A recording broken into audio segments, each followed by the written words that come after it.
Hey, all right. Welcome to Madryck's Mavericks. We're going to be playing The Wild Beyond the Witchlight. To bring us into this world, we're going to start off in Eberron, a planet that has been removed from the rest of the material plane. It has mysterious rings, known as the Rings of Cerberus, that swirl around it, and many, many moons.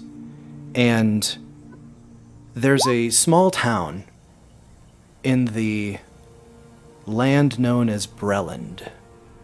And in this small town, known as Zilspar, a group of would-be adventurers are training under the guidance of an old adventurer, an old mage, by the name of Madryck Roslov. Madryck Roslov has a farm, and he is known throughout the area for growing pumpkins of unusual size, very large pumpkins.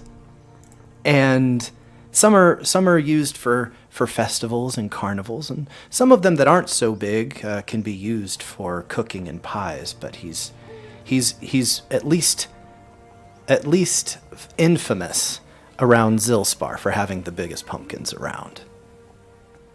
And in this environment, he's teaching young people, middle-aged, and a few older people who are called to him or that he has sought out,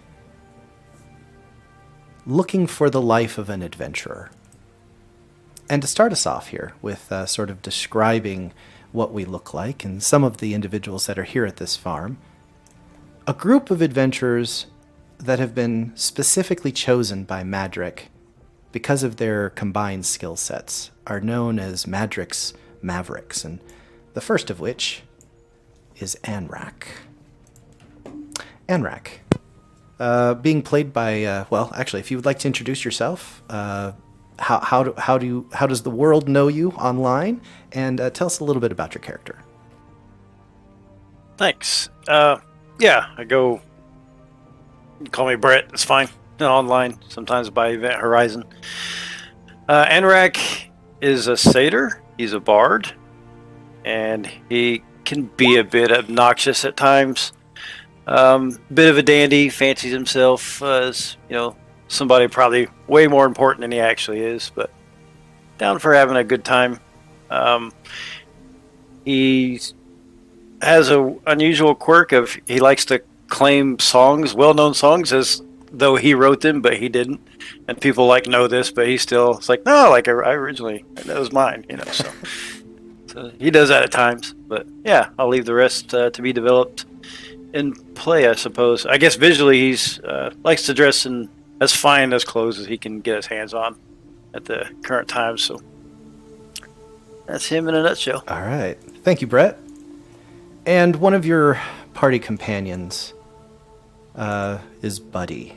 Belle, do you want to tell us a little bit about either yourself or online presence or your character? So, hi, my name's Belle Lancaster. I stream infrequently. I used to stream more, and now I have a job, so I don't. Sorry, no pot shots. Yeah, no, Buddy is great. I am playing a person, sure, a dog person, loves dogs, dog person, named Buddy. But Buddy is confused because Buddy's skin is no longer the way it used to be. Now Buddy is in the body of a kobold, and it's very confusing. But it's been a little while, and he's starting to get used to it. And he really likes having friends to help him forget. And he likes forgetting something. All right. Thank you, Belle. And next we have Dust Gravelfang. Dormaze, you want to introduce yourself and talk about your character? Hello, I am gorgeous. What you'll first find about Dust is he dresses incredibly... What's the proper word for it? It's incredibly practical. Everything he wears is there for a reason. And by the reason, I mean it's there to protect him. He's just essentially not stitched, but not taped, but he's just put leather. He's just put hardened leather on himself to protect his body.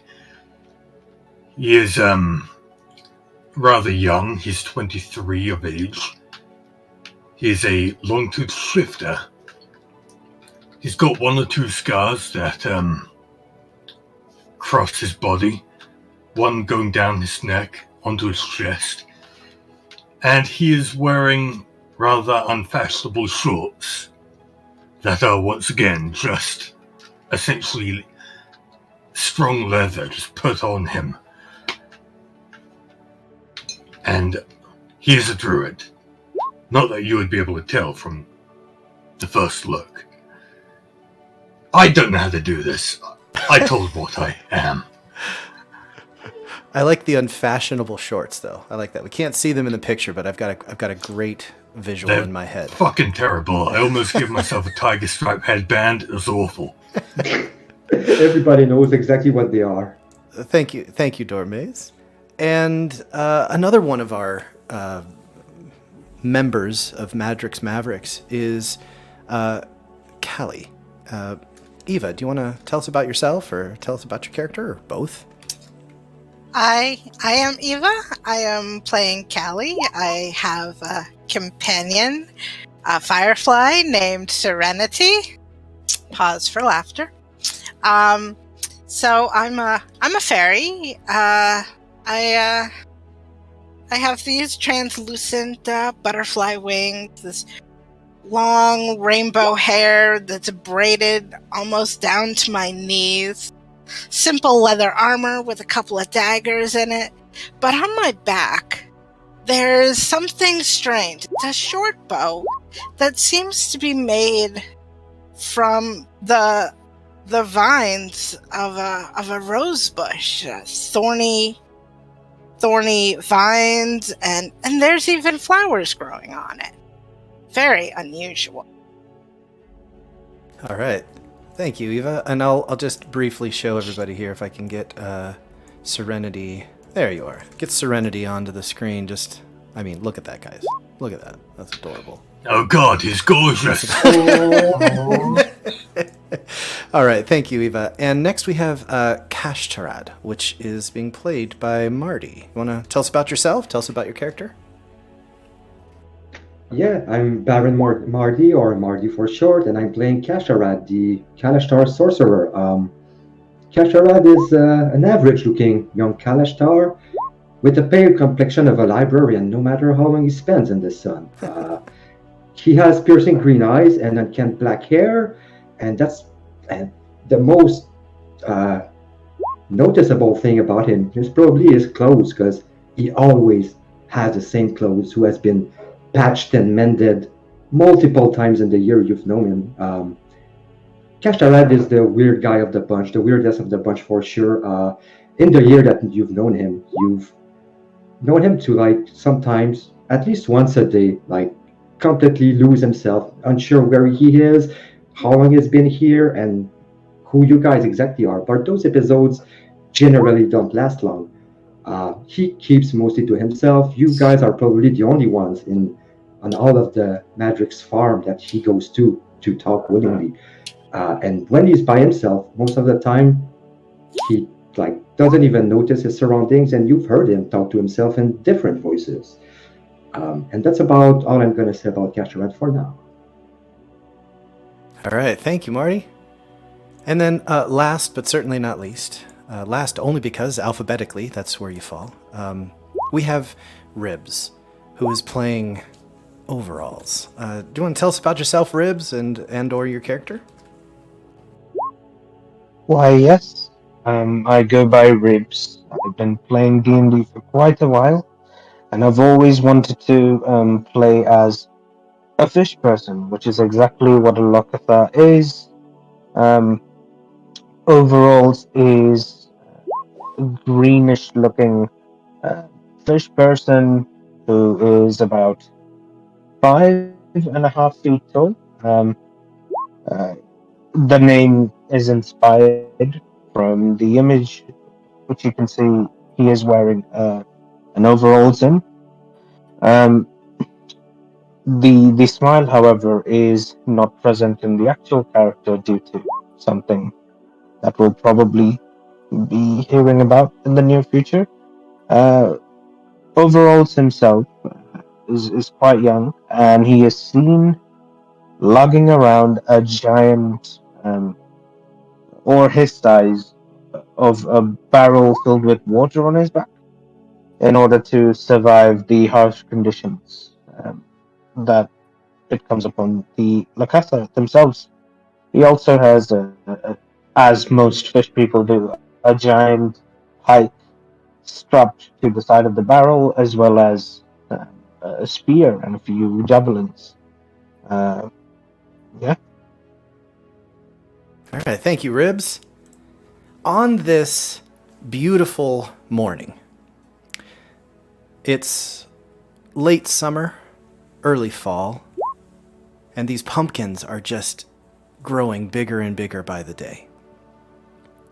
There's a long growth season here near Zilspar, and Madryck has no shortage of young apprentices who are trying to learn magic, young adventurers who are trying to hone their skills. And this morning, he has brought your group together with some very specific tasks. And you've learned from Madryck's tutoring that sometimes he tells you why you're doing certain things, and sometimes he does not. But this morning, he sits you all down out in the middle of a sort of a clearing on this farm. And he says, "Now, it has been a long time since some of you have been under my advising. How long have all of you been here? I don't know if you even remember. Tell me, Kashtarad, do you remember when you got here?" Kashtarad was looking at the sky, not paying attention, and then he comes back to attention and he's like, "Where are we?" And then he thinks about it it's been a long time. How long has it been? And he returns the question to Madryck because he doesn't remember. Yeah, well, then we're lost if you don't remember and you don't know where you are, I suppose. And that does actually bring something up that I will talk about in a moment. How about you, Dust? Do you remember when you first found your way to my farm? Oh god, it was humiliating. I was crawling around on all fours in the forest. I was just trying to become a wolf. I never managed it. Not yet, anyway. Yeah, Also, don't tell anyone about this, or else I will kill you. Please. Please, I will kill you. Tell them about what? You have learned to find your teeth, that is for sure, Dust. He smiles. And speaking of which, have you thought about... we have other clothes, inside. If you were looking for a way to maybe blend into your environment a little bit, never mind. It's okay. It's okay. Madryck, I have no idea what you're talking about. How about you, Anrak? Do you recall just where life was leading you before you were destined to come here to the farm?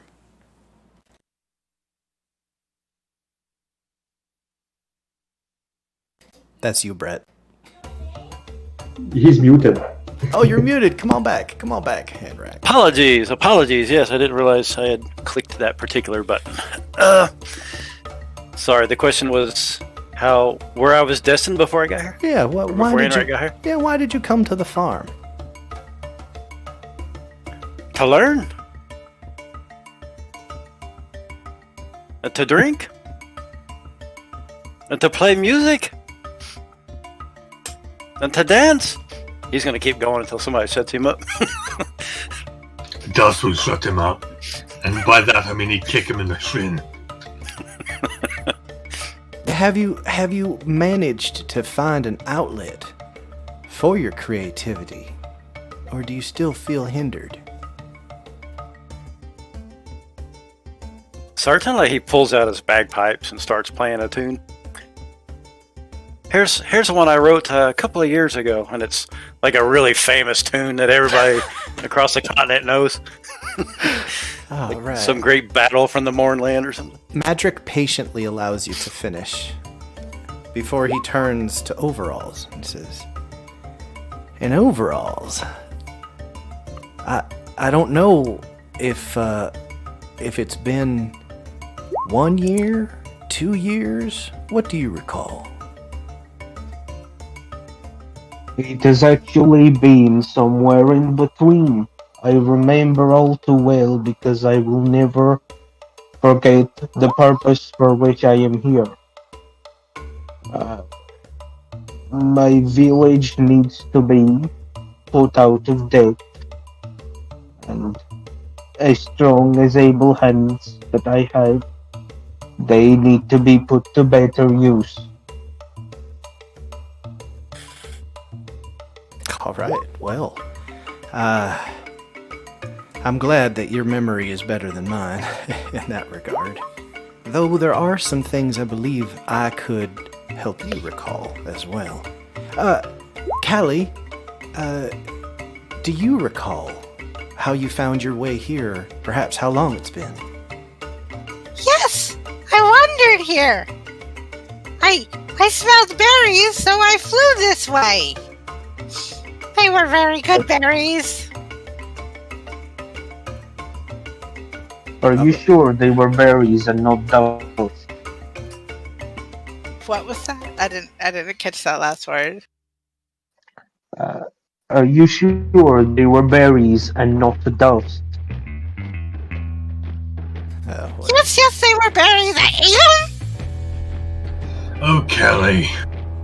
I'm gonna regret it when you die. I'm just starting now to begin to understand you. Buddy. Ironic that I stumbled over my words while mocking someone else for their speech. Buddy, Yes, Madryck. I also am having a difficult time remembering just when we first met. Do you remember? Do you recall? Or is that also a mystery to you? Oh, yes. No, I remember very well. It was a beautiful day. It was sunny, and there were birds, and there was a squirrel. Yeah. All right. That does narrow it down a little. Thank you. Yeah. Now, You are welcome, Madryck. the reason I've asked all of you to sit down with me here is, well, something very interesting is about to happen. It happens every once in a while, every 8 years or so. And I wanted to make sure that I felt you were ready before sending you off on your first quest. And as he says this, you all get a little tingly, a little bit excited. You've been training on this farm for quite a while, and all of this work has been preparing you to become adventurers, and the thought of a quest has been this sort of this milestone you've been just waiting for. Well, just to refresh ourselves, let's go on a little walk around the farm, shall we? And he walks over to a plow that's in a field that hasn't been newly turned. And he says, "Now, right here. Okay, let's all give this a go, all right? The mule's back in the barn, so we're gonna give this a go with our own two hands, all right? So I'd like each of you to just to show me what you've been doing in terms of your physical strength. So, I would like for all of you to roll a D100, please. I just want to say, my character's like, Madryck, what the bloody hell do you think you're talking about? I told you I can't turn into a beast yet. I can't. It's all right. And then he'll try anyway. I believe in you. I believe in you. And when he says 2 hands, Kashtarad is like, 3 is better. And she's just going to cast Mage Hand, because the plow is not going to move if he doesn't have Mage Hand. I believe I can fly. A D100, please. D100, everybody. Rather than a D20 -1. Dust. I think you might get it. You might have a better result. It's all right. You might have a better result otherwise. All right. Well, slightly. Almost not. Slightly better. Not quite as bad as Kashtarad, but okay.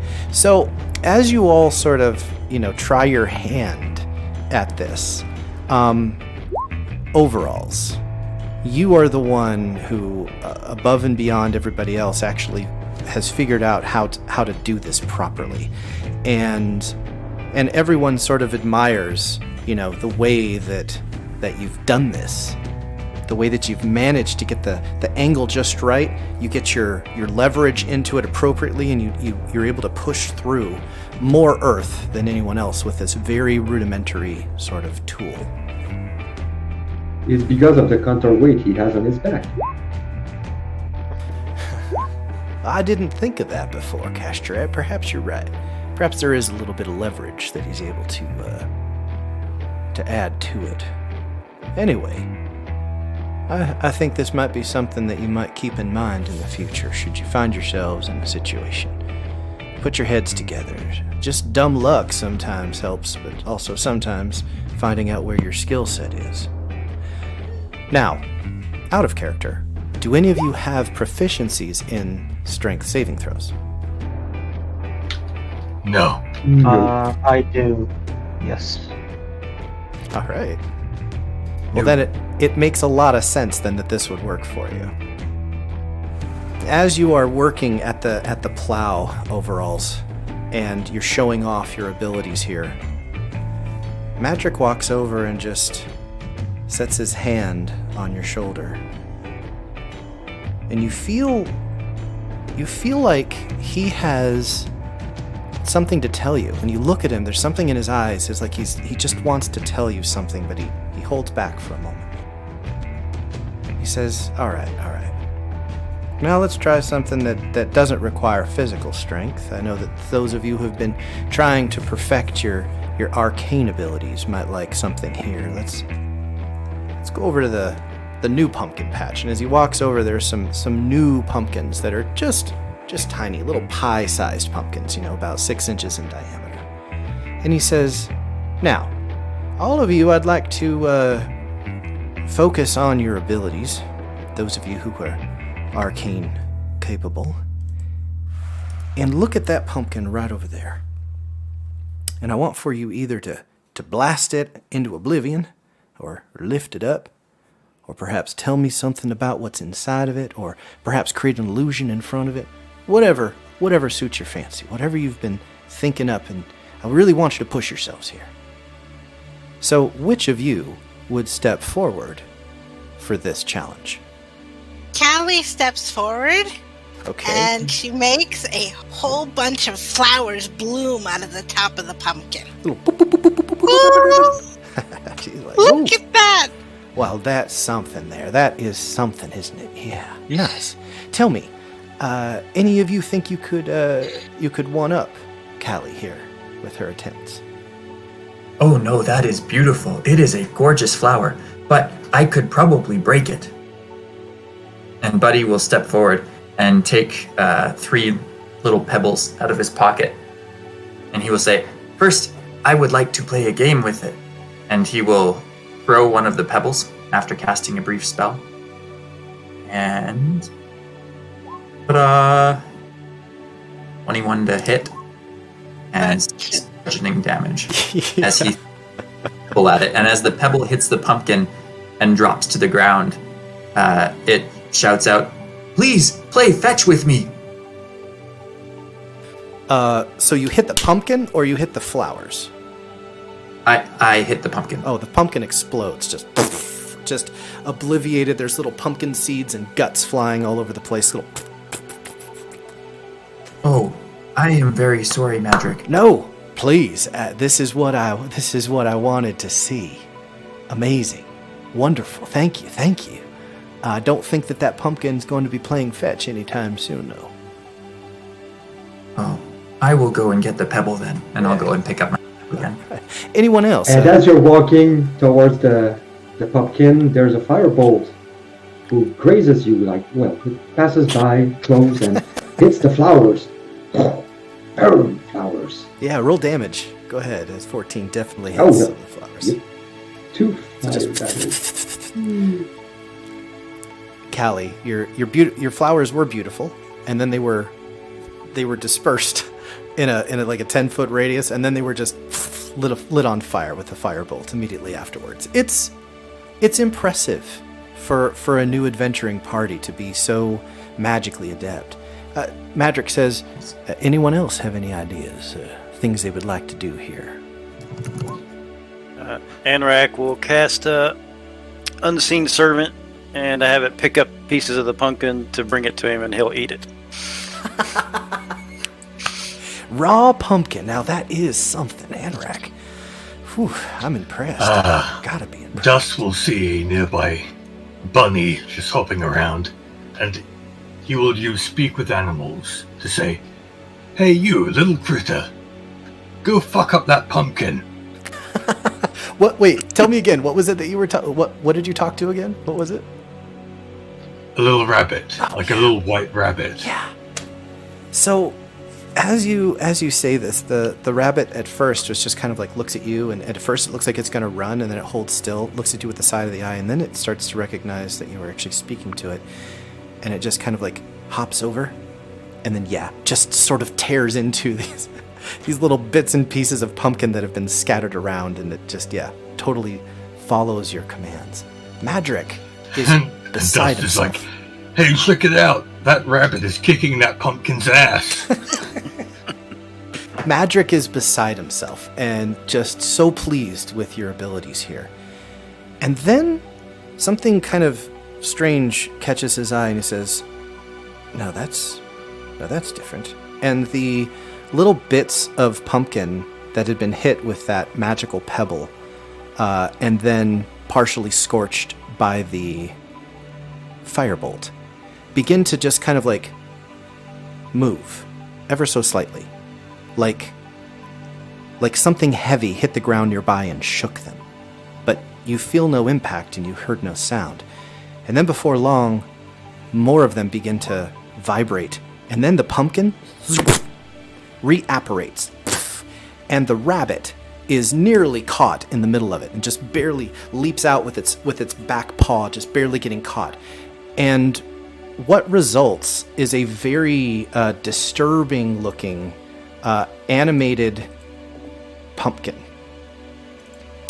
And this animated pumpkin grins with a mouth on the inside like a jack-o'-lantern, and immediately starts moving forward, and some of the vines start to sprout out from it, and almost it takes up legs, and it starts charging towards all of you.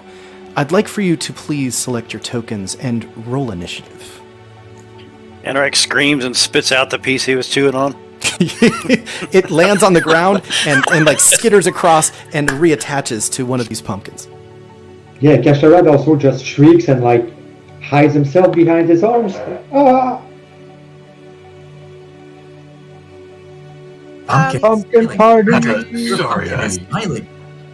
Just so you know, I was flying 4 feet above the ground. I said it earlier. I don't know if you caught it, though. Sure, no problem. I I assume... messed up. I accidentally rolled without Don't worry. clicking my token. Select your first. token again, roll again, and then you can edit the turn order and take your first roll. Can I keep it if it's better? No, I'm kidding. Yeah, unfortunately. It's 15. Go with your first roll, and then I'll prioritize descending order. And it looks like we have overalls. You are the first one to react. And let's just assume every square that you move here is 5 feet, and you can tell me what you would like to do, Overalls. By the pumpkin! I'd like to rush towards the pumpkin with a pike pointed towards it and try and attack it. Yeah, go for it. Right. Ooh! So as you run forward and you stab through with your pike, piercing straight through the nose, the triangle-shaped nose of this thing, it's just skewered on the end of your pike. But as you lift it up, right, it's still moving, and it's kind of going like towards you on the pike. It seems like it took some piercing damage, but it still appears to be kind of like chomping and coming forward. Do you want to do anything else, Overalls? Nope, that's my turn. All right, so technically it is in melee range with you now, still just stuck on the end of your pike. Excellent.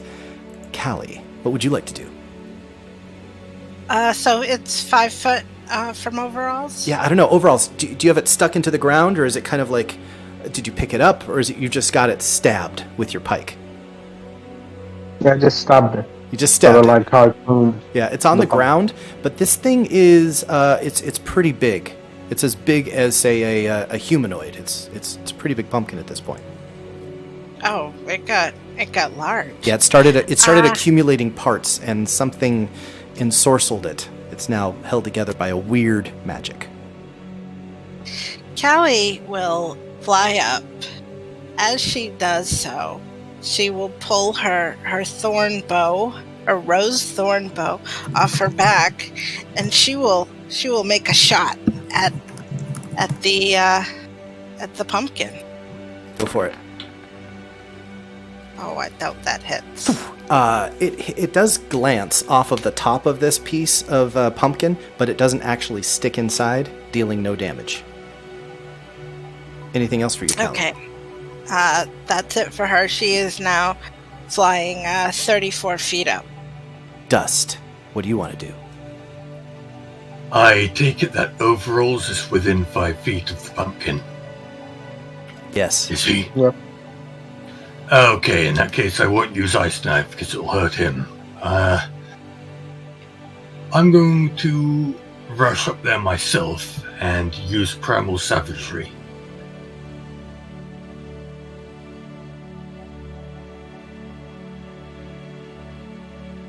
Oh, God. 15. 15 hits, for sure. Oh, hot damn. Okay, Yes. Describe to us hand how you turns obliterate this thing. I was. Dust rushes up, his hand turns into somewhat of a bear's claw, and he just whams it right in the face, or whatever you would call a face on a pumpkin. The carved face. I guess it gets smashed in if I kill it. Yeah, the little bits and pieces of it just rip apart and fall onto the ground. And as it falls, they're released from Overall's pike. The bits and pieces kind of like splatter. There's pumpkin juice all over the place. And then those two little halves that you broke apart individually start moving and seem to be animated. You seem to have removed one problem and created two. Dust is like, oh, you absolute bastard. Do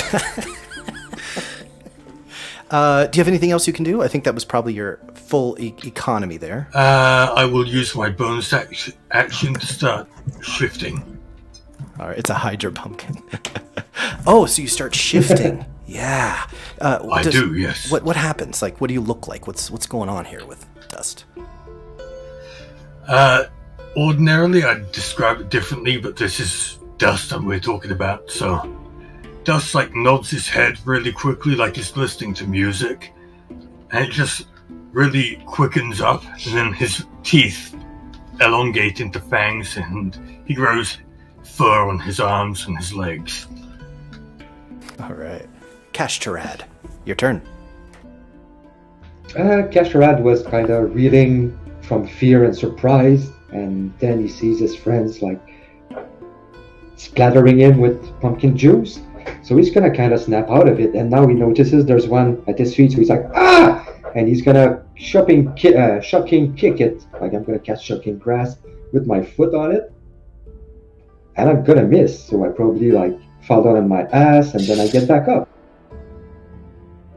Like when you miss the ball, that's kickball. Yeah. You've now kind of figured out it's going to require a 10 or better to hit these things in terms of their armor class. So Kashtarad makes an attempt, unable to hit these two smaller ones that are now moving. Anrak, what would you like to do? All right. Looks like the one between Kashtarad and Dust, they seem to have it kind of handled, so I'll focus my attention on the one over by Overalls and cast Dissonant Whispers that way. So kind of whisper a discordant melody. That's a 10 on the wisdom save. Okay. So D14's save DC. So it takes 9 psychic. Okay. And they have to move away from me, I believe. Yeah. Takes half. Which it does. It moves away from Overalls. I believe that's leaving your melee space. Do you want to take an opportunity attack Overalls as it leaves? Yeah. Make it so. We got an AC of 10 here. Ooh. Excellent. So Does forced movement still trigger attacks of opportunity? Well, I mean, it's not being dragged. It is moving away, and it does for this pumpkin. Yeah.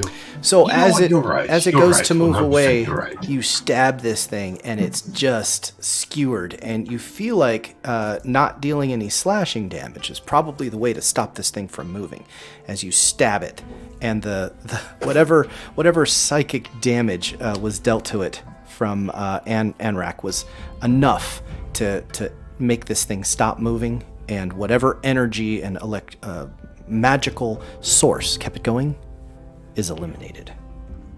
Anrak. And on my... No, but I'm going to use a bonus action to give Buddy inspiration for his attack, because he hasn't gone yet, so try to inspire him a bit. What do you say to Buddy? You got this. I say, hey, get on in the fight. You got this. It's right there for you.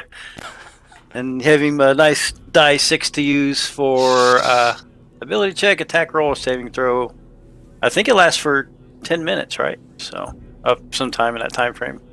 Buddy, you're up. What do you want to do? I have got this. I will get it, and I will. You got it. I will go here, and I will pick up my pebble that I previously ensorcelled, and I will throw it.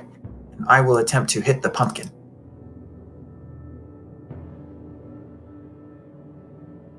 With a 16. Yeah, that hits.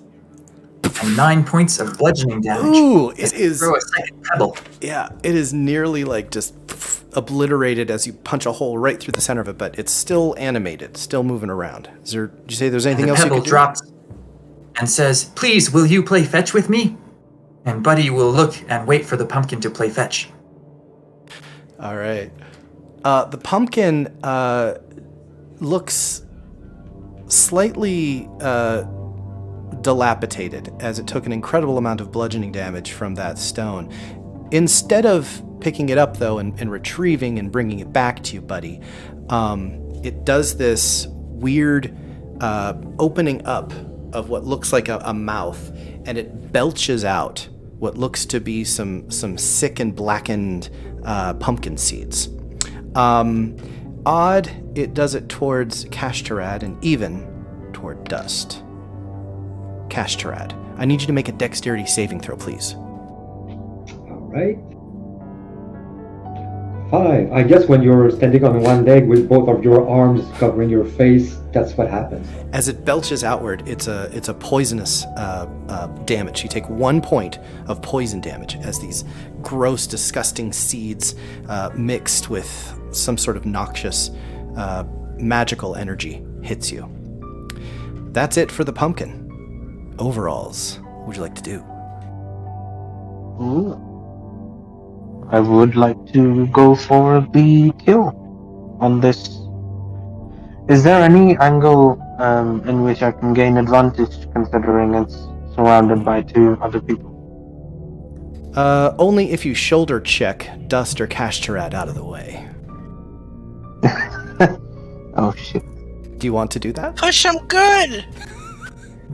It'll be an Sure, I'll shoulder I check. will allow that if you All want right. to try it. Yeah, so it'll be an athletics check for you, overalls. Let's do it. Your DC is Dust's armor class. What's your armor class, Dust? 13. Come on. So One as you attempt to just kind of like shoulder check, Dust is like, oh, let me get out of the way. You're actually more focused on what your action is here. And what is your action? You're not able to get a flanking situation. I'm gonna try and pin the thing to the ground. Go for it. With AC the is bike. 10. Oh. Oh, man. Oh, no. Is there anything else you can do overall? Oh.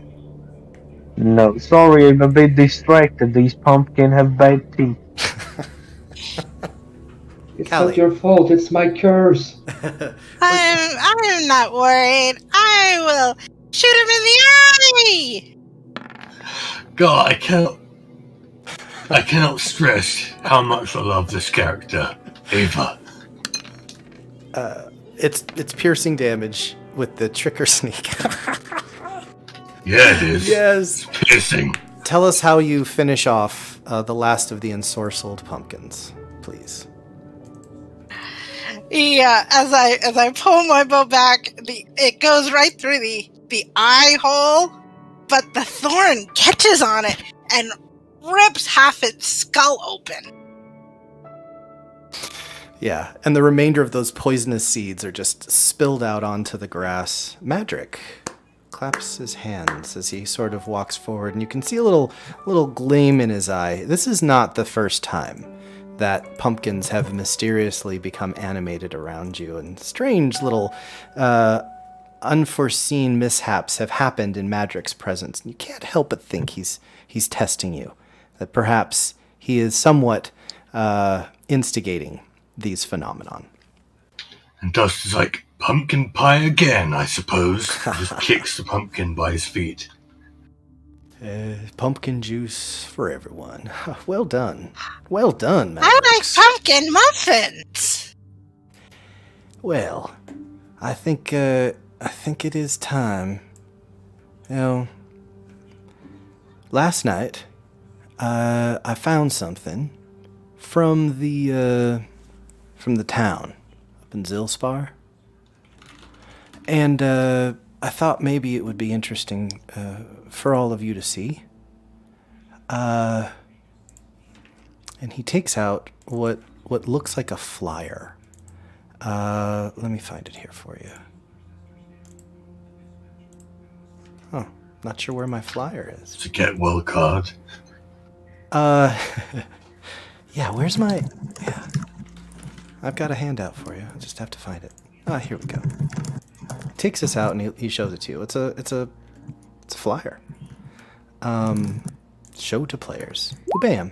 There we go. You can all see this. Oh. Oh, I like it. Ooh, look at the pretty crown. Ooh, let's go to the carnival. Dormaze likes it. Dust is like, And he says, this is what I was telling you about, the things that happen here every so often. It has been many years since the carnival has come to town. I wonder... And as he says this, he casts a little bonfire right in the middle of the grass. He says, sit down, everybody. It's time we had a... He spins around 3 times and then sits. What, like a dog? Kashtarad is still like intently staring at the flyer, but eventually, like a minute after everyone, he snaps out of it and rushes to hear a story. Now, all of you are afflicted. I don't think that this is a secret. And, buddy, I think that we all know if we wish for something to keep between us, it'd be best not to tell you. You seem to have difficulty keeping secrets. I do not see the point of secrets. Secrets are meant to be shared with friends. Yeah. But you have to agree, not everything is a friend, right? Everything is a friend that is friendly to me. And Buddy looks like he's got a really intense expression on his face, but he also looks confused. Well, let's talk about those pumpkins just for a minute. I mean, at first, when they weren't trying to attack your friends, they were perhaps friendly. But then once they started spewing out poisonous seeds towards your friends, was it still a friend? If the pumpkin had played fetch with me, then I think it would have been my friend. But it did not fetch with me. I think you understand my point, buddy. And I should Dust, ask fetch with me more often. if we all played fetch more often, I think we'd all get along, buddy. I like playing fetch. Well, Dust. I don't mean The old guy? You have some great abilities, but I think that recently you've been afflicted with a certain lack of fashion sense. Hey, I wear what I wear and you wear what you wear. Who cares if I staple it on, tie it on, or sew it on? Either way, it works. Look, it works. It doesn't work. It doesn't. Everybody looks around and sees that, yes, Dust definitely lacks. It is not working at all. I only see a tail wagging. What is that? And, overalls, you are generally a nice person who seems to have a fairly good outlook on life. And in fact, you know, you tell good jokes every once in a while. And I know that you've heard good jokes, but you seem to have a difficult time expressing certain emotions. Would you agree?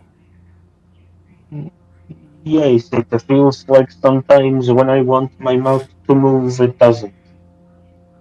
Yeah, almost as though you are inhibited from smiling. All of these are not natural. And some of you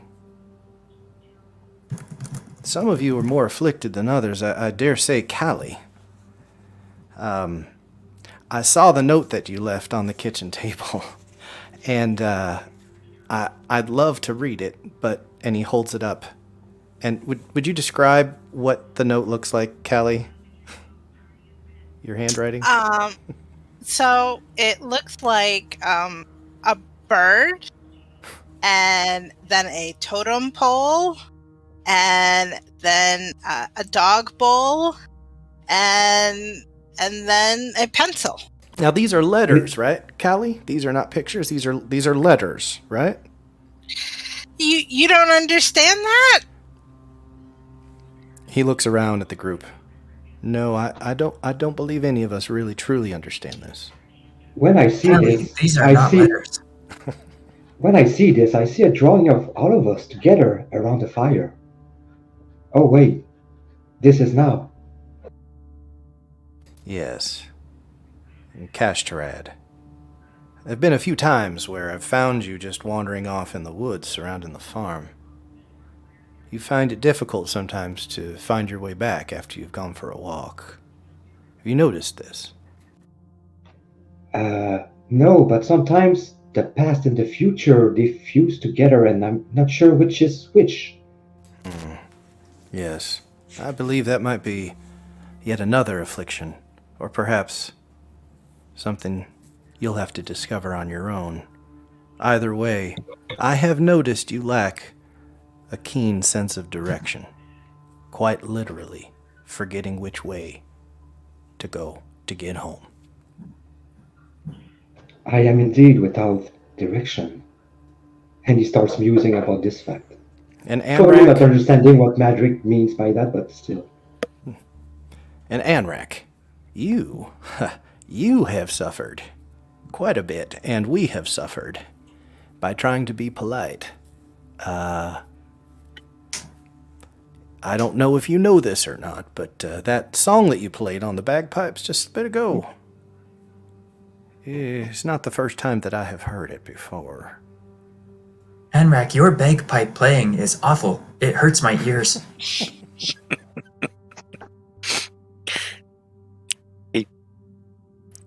So you're saying my song has become famous?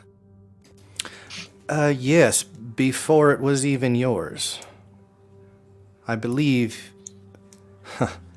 it's a cruel twist of fate, but you have been inhibited with your creativity. I have got a bit of writer's block. It'll pass. I hope so, and in fact, that brings us to this, and that's when he holds up this flyer. And he says, he passes it to Anrak, who's immediately to his right, and he says, pass it around, everybody take a look, look at this, and I want you to consider an opportunity. But what is Serenity's problem? It says I could be a monarch.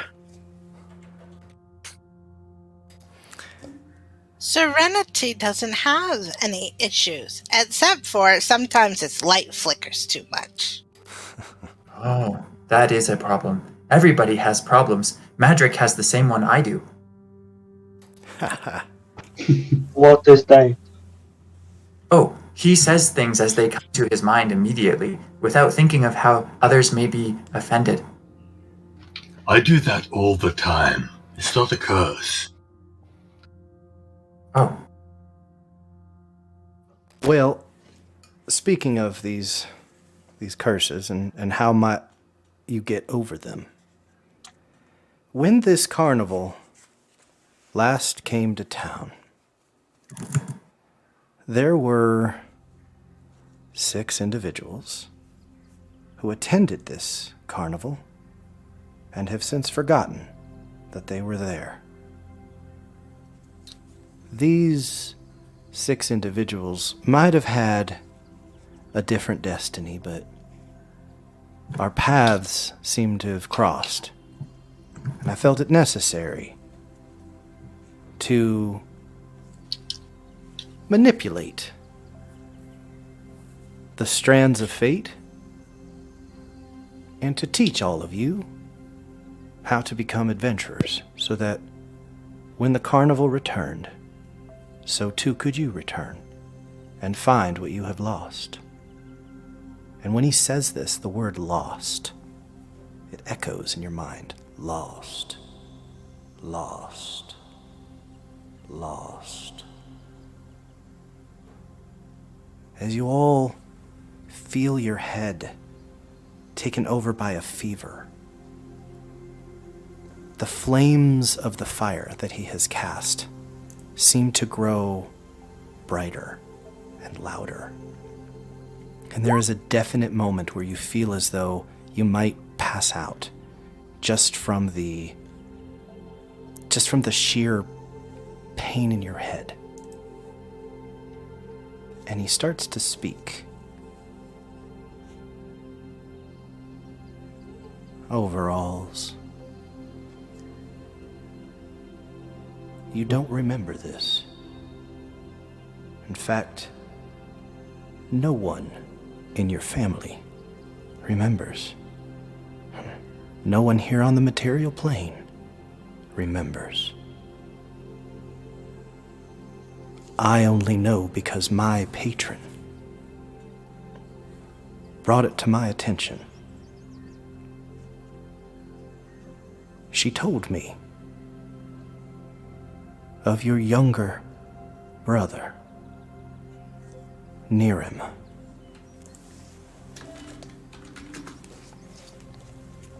Nearer. Kashtarad. Sorry, what's... Never mind. You also have a younger sibling. The You world, said Kashtarad, right? yes, the world has forgotten. But they still exist. They were known as Koyevant. Kalei. You had Yes! You had an older sister, Kalei, known as Bellflower. She has been lost to you and lost to memory. But she still breathes. Dust. You have a younger sister. She was known by the name Summer. If she was a twin, I probably ate her in the womb.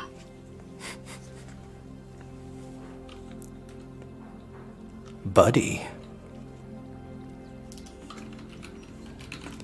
Your older brother was known as Shakespeare. That is a good name. Did you kill me, Madryck? No. Anrak. You have an older sister. She was known as Zoe. As the fire dies down and the swelling in your head starts to subside, blurriness in your eyes subsides, you have this memory. Your family knew nothing of it. But now you remember this carnival. You remember sneaking in. Lots of children snuck in. They didn't buy tickets, they didn't go through the gate, they found their way in here and there. Yeah, the Witchlight Carnival. The memory is hot now in your mind, in your memory. How could you have forgotten this? How could you have forgotten for so long? How could you have forgotten your siblings? Madryck looks to you and he says, now you see why I've brought you together. You have this common history. The carnival returns in 3 days' time. Which, not ironically, is how many days it takes to walk to Zilspar from here. But he immediately gets up and starts walking in that direction. This was fated. Buddy, Baldy, wait. I do have some things that might help you. I have a person. Hey, buddy. Yeah. Mardi! Stop done Yes? talking. He says, Sorry. I have something for each of you, if you were willing to take upon this quest, this task. You see, I also have an affliction. You know that I have mastered certain magical abilities, though I have also lost something very, very important to me. My patron. One known as Zabilna. She is a fairy godmother to mortals. She created this carnival as a means by which mortals could enter her realm and beseech her aid. Yeah, when I last visited the carnival, it was run by a pair of Shadar Kai elves, native to the Shadowfell, named Mr. Witch and Mr. Light. I assume they're still in charge.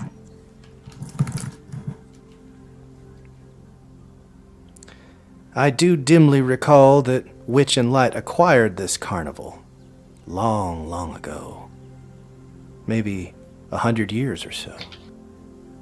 From an elf native to the Feywild. I can't remember the name now, but I could have sworn it was from an Eladrin. I have lost touch with Zybilna for almost a year now.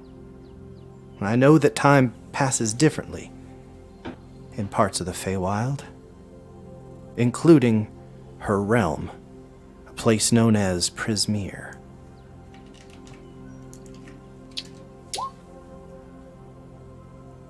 I cannot predict what you will find there, but I feel you will find your lost siblings. And I implore upon you to find out what has happened to Zybilna.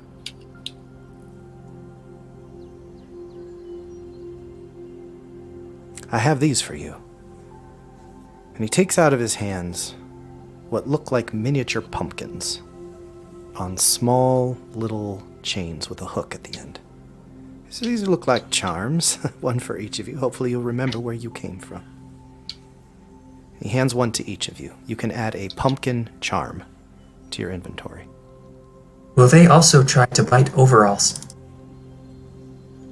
That would be a laugh. I don't think so. I hope not, buddy, but that is a good question. When the What name... does it do? sorry, go ahead. What does this charm do? Oh, this charm has the ability for us to perhaps communicate. Right now, I am unable to make any connections with this Fey realm known as Prismere. But hopefully when you arrive, and if you go to the carnival, I do believe you will find a way in. I hope that we will be able to establish some communication. I would like to be able to send you things that might help you once you are there, including a bag of beans, a cloak of displacement, some enchanted armor, a magical wand, gemstones, perhaps some useful letters once you arrive.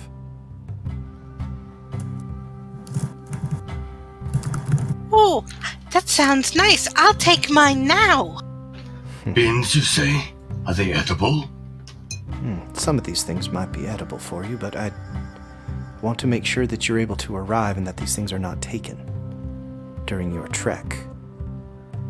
Because I've been unable to contact Zybilna for the better part of a year, I do fear something terrible has happened.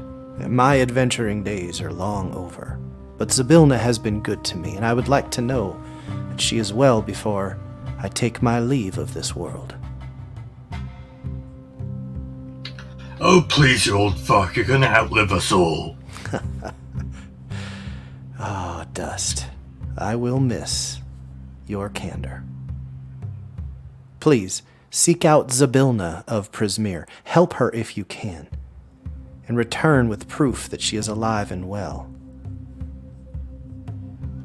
Hopefully we can establish contact once you've arrived. Keep these charms on you. So it seems the presence that led to many roads has now consolidated in one road. The way is clear, and now Kashtarad gets up and looks at Buddy. Ready to go? I have a person. We all have persons. I have a brother? worry about your long-lost sister or sibling when you find them. And Dust will stand up and give Madryck a hug. You know, I'm gonna miss you, old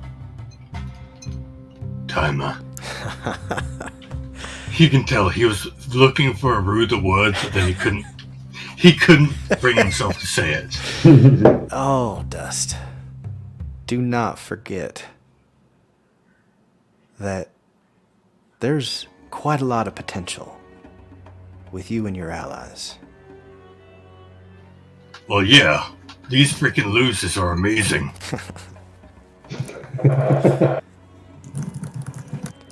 When... Kalei. Go ahead, Oh, Kalei. sorry. Go ahead. Kallie's gonna pick up her pumpkin charm. Go, berries! Berries! I need berries! And Dust will stand up straight after giving the hug, and he's like, okay, Madryck, it looks like they're already leaving, so I'll go with them. Yeah, take everything that you have. I have supplied each of you with what you might need for adventuring. Oh, by the way, Kashtarad. And he holds out towards you a good berry. He says, I don't think you had breakfast yet. Oh, maybe I forgot. Was it tomorrow? Yesterday? And he casts Mage Hand while he's mumbling to himself, which brings the good berry to his mouth, and that's when he shuts up like, I think that'll top you off, won't it? That pumpkin had your name on it. Burp. I'm not good at faking burps, wow. I look forward to hearing from you once you've arrived in Prismere. Do you have any questions for me before you go? I have a question. Other than Zabona, have you lost anyone else? No, I was born an only child. My parents died long ago, and I believe that I have, through magical means, extended my own life. I do hope that someone might take over as a legacy after I've finished. Just remember, Prismere is a domain of delight, ruled by Zybilna, who dwells in the Palace of Heart's Desire, a magnificent structure in the heart of her domain. She can assume... I like this place. She can assume... I do. She can assume many forms and is brilliant, secretive, and wise. Sometimes she may take a form of a statuesque woman with long white hair, and maybe a small tattoo similar to the one that you see here. You can see he has above his eye what looks like a strange tattoo shape. I thought it might have been a birthmark or a mole, both of which he has many of on his skin. Now that you look at it, it looks like it might have been a little bit more intentional. Kashtarad, like, he's a bit off and he shouts like, the mark of the crow manifests itself. I thought that was a crowfoot. Chicken. But it's okay. You can consider it whatever helps you. As he mentions Zybilna a couple more times, each of you have another hot flash in your mind. I'd like for each of you to roll a d8. We're going to go down the line here, alphabetic, from what's here on, actually, left to right on roll 20. Hey, who went first? Kalei, man, you are out of the gun. You're first. We'll go first. 4. Okay, Kalei, would you like this to be in private, or would you like the group to know about this memory that you have? Go, public. You remember an older family member telling you about a woman with long white hair who helped to deliver you when you were born. Dust. That must have been easy. She's a fairy. Dust.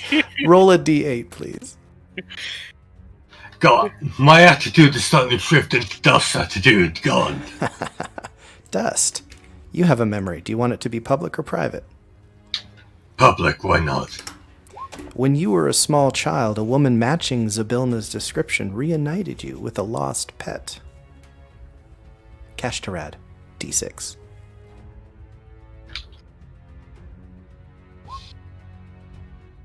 Four.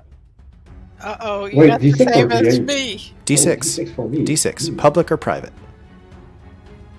I mean, Kashtarad is often like retelling his waking memories, visions, so that's public. He has no inner dialogue, is that?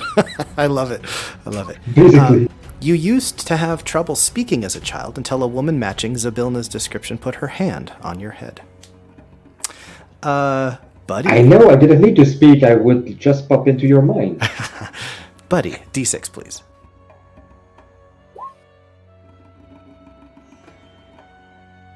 All right. Public or private, buddy? It will definitely be private. Private. Oh, yes, because he can keep secrets. All right. Thank you. He's gonna Double select in 2 time, minutes. Justice 2 League. minutes. Blurt it out anyway.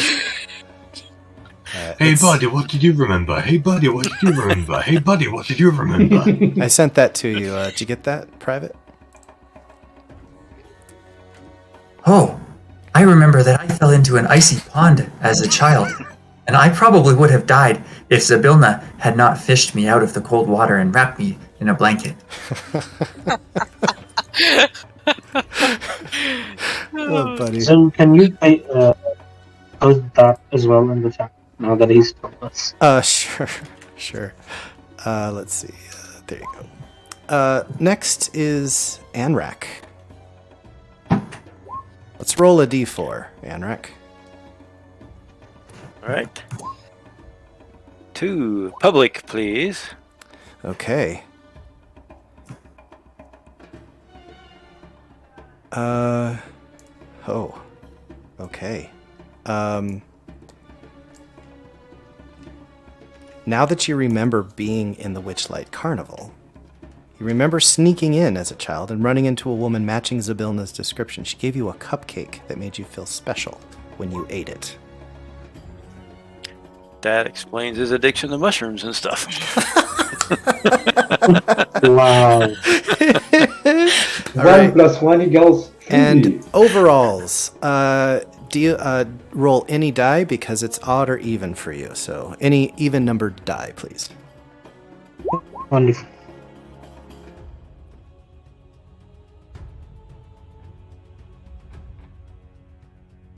That's It's so interesting. I love the fate of dice. Public or private? Overalls? Private. Private. You got it. All right. I assume you're not going to share this like Buddy, who is Nope. wears their emotions on a sleeve. All right. Are there any other questions that you guys had here for Madryck before you have these revelations and depart? Yes, which way is Zilspar? Oh, I can answer that. It's that way. So you Ask guys, him. had not noticed, but while Overalls was asking Madryck a question, Kashtarad just like he was mumbling, speaking to himself the word of his brother, trying to hold on to the memory he had, and he already went the wrong way until Buddy just like cut him and like Kashtarad this way, and forcibly brought him on the right path. Ask him if he has a skin of wine I can take with me for the road. Oh, it's pumpkin wine. Hope that's all right with you. Sure, absolutely. And Dustin's Fucking like, wine. oh yeah, that's fine by me. He takes the wine and drinks it. You can add a wine skin full of pumpkin wine if you'd like. Well, it's not full anymore, but okay. Is that for everybody or just him? Well, it could have been for everyone, but now it's only for Anrak me. asked for something and it was given to him. Okay. Yep. He put it up. I'm gonna call over Serenity and open the top of my top pocket so he can climb in while we're on the road. Okay. So he will be in my pocket. Remember, climbing costs extra movement. And as soon as Dust has a drink, he's like, Kalei, how the hell do you get clothes that fit? I don't get how the hell you do that. Clothes come in people clothes sizes. And he's just I think clothes immediately lost it. are particularly you problem, Dust. Well, first of all, I don't pick scraps of leather up off the side of the road and just tie them to my body. I actually bought a set of armor. What I wear works. What I wear works. Not when you bend over. Everyone can see everything. OMG! Madryck giggles and waves as you leave the farm, as this conversation eventually disappears into the woods as you travel north from the farm. All right. Welcome back to the wild beyond the Witchlight. Madryck's Mavericks are making the 3-day trip from Madryck's farm to the town of Zilspar. Along the way, any conversations that you guys might want to have with one another, perhaps anticipation, having revelations about your past, having a common thread. So, Dust would be like, so I don't know how the hell to think about this. Do either of you guys care about having a sister? Hey, Tinkerbell, what do you think? Who's Tinkerbell? It was in a storybook I once read. Either way, it was a fairy like you. More fairies! Oh, that's awesome! Just looks at her like very unamused. Hey, Overalls, what do you think? Well, it is a bit confusing, because I have never met this sibling, or that I can remember. So I don't really know how to feel, you know? I don't know why you guys aren't thinking the way I am. Who the hell cares if you have a sibling? It just means that you're shot from the same barrel, right? I care very much if I have a sibling. In fact, I'm used to forgetting and mixing up my timelines. Having one memory and one name I can hold on to. Haven't felt like that in a long time. Even if I don't care, I'm sure my parents would love to know their forgotten child. And I'm sure the child itself would love to know about its family. I can't wait to meet her, and then we can pull pranks together! What if they don't like pranks? Unreal! All fairies like to prank! Just Dust Not just Tinkerbell. covers Kelly's mouth as she's talking.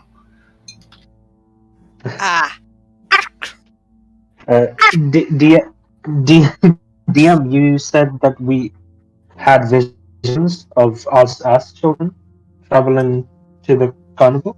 Yes. Okay, because I'm wondering how a fucking tiny fish person has a barrel of water on his back. It was just a smaller barrel. It was like a thimble. Is that what you're thinking? Like your little minnow? Like You probably lived in the ocean before. You probably only recently started walking on dry land. your That is offensive. How long has overall spent in Madryck's school? About more than 1 year. Okay, so same time as Kashtarad. Yeah. And Anrak will have his lute out as we're walking, and he's trying to compose a song, but it's just like the same 2 words over and over again. Gonna do the carnival, gonna do the carnival, the carnival. Yeah, he's terrible at making it's for like miles, he's just singing the same shit. Maybe try changing the instrument. That will help you think of new words. Good idea. So he puts that out, grabs the bagpipes. No, that is the worst instrument. Do not. Now he's trying to sing while he's playing And as you start playing, Dust is like, "We're going to the carnival. We're going to the carnival." Catchy. One thing is sure, with that sound, all the animals will leave us alone.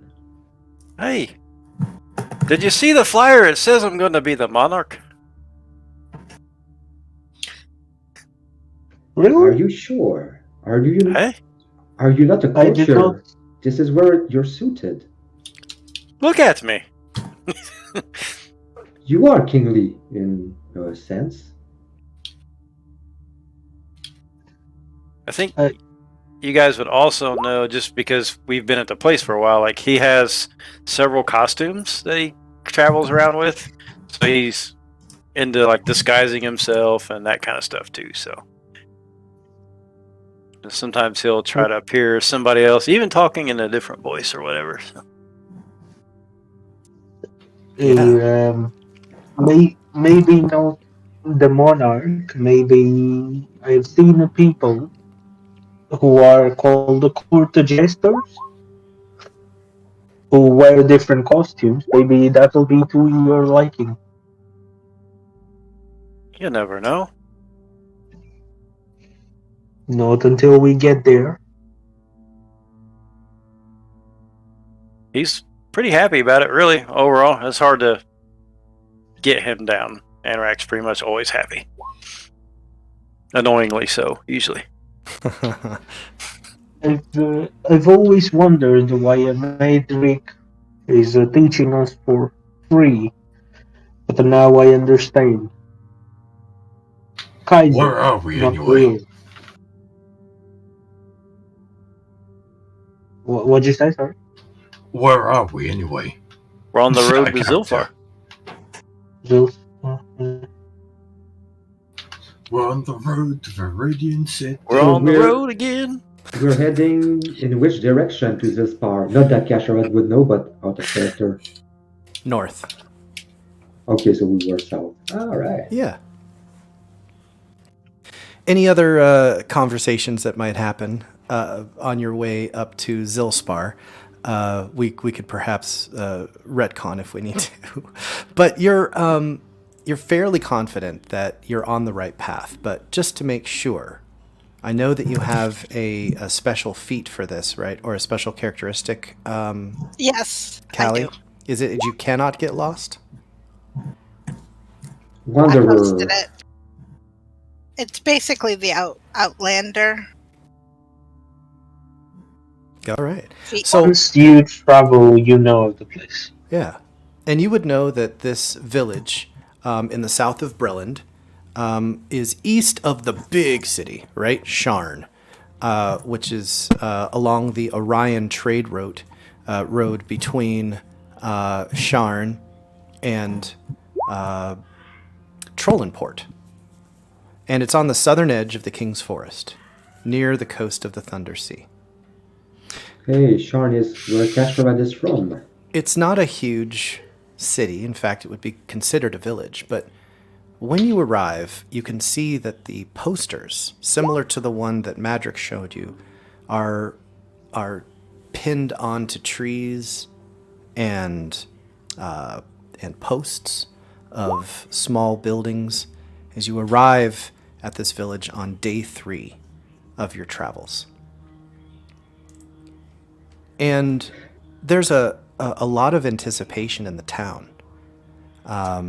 You can see that there is also a kind of a population swelling. People from out of town. The inn is full. You arrive in the middle of the day on what you were told is when the carnival would be arriving. You're at the sort of edge of town. So, Mavericks, what would you like to do? I would like to fly up a little bit to get a bird's eye view and see if I can see the carnival coming into town. Eyva is literally playing as a familiar. And Dust is like, I am a familiar. and Dust is like, I don't think these people are going to like me. Most people don't like me. Go ahead and make a perception You like check yourself. as you fly That's something. up. Kalei. No, it's okay. I don't like them either. You rolled a 2. All right. But that gives you a 6. Look! Oh my god! Oh my god! I see berries! I see berries! You do not see anything that looks like a carnival. I mean, you even get up high enough to see the surrounding farmlands of Zilspar, and you don't see a carnival anywhere. Kalei looks like a bird. Can I see anybody who's actually putting these signs up, or are they just kind of everywhere on trees and stuff? Looks like someone put them up. They haven't weathered much, so probably been a few days that these flyers have been up. But there's a large population of people here if you wanted to talk to someone. Dust just starts walking into town. The best place to find information is the tavern. Everybody knows that. It looks mighty full. I don't like crowds. I do. He'll start walking to the tavern. I don't want to be over here. He follows.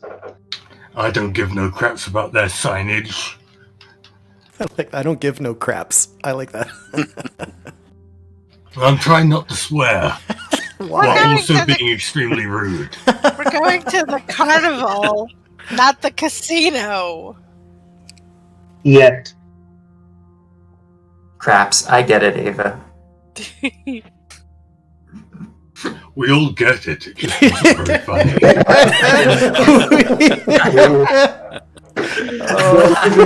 Getting into his persona.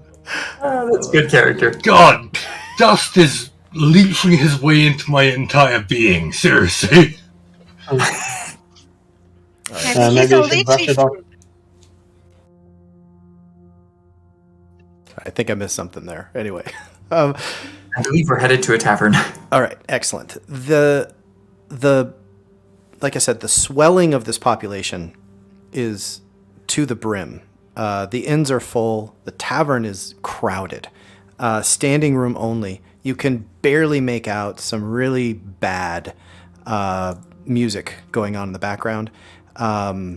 It sounds like perhaps a small band that has added a couple of people to it to make it try to sound more full, but it's like they didn't rehearse.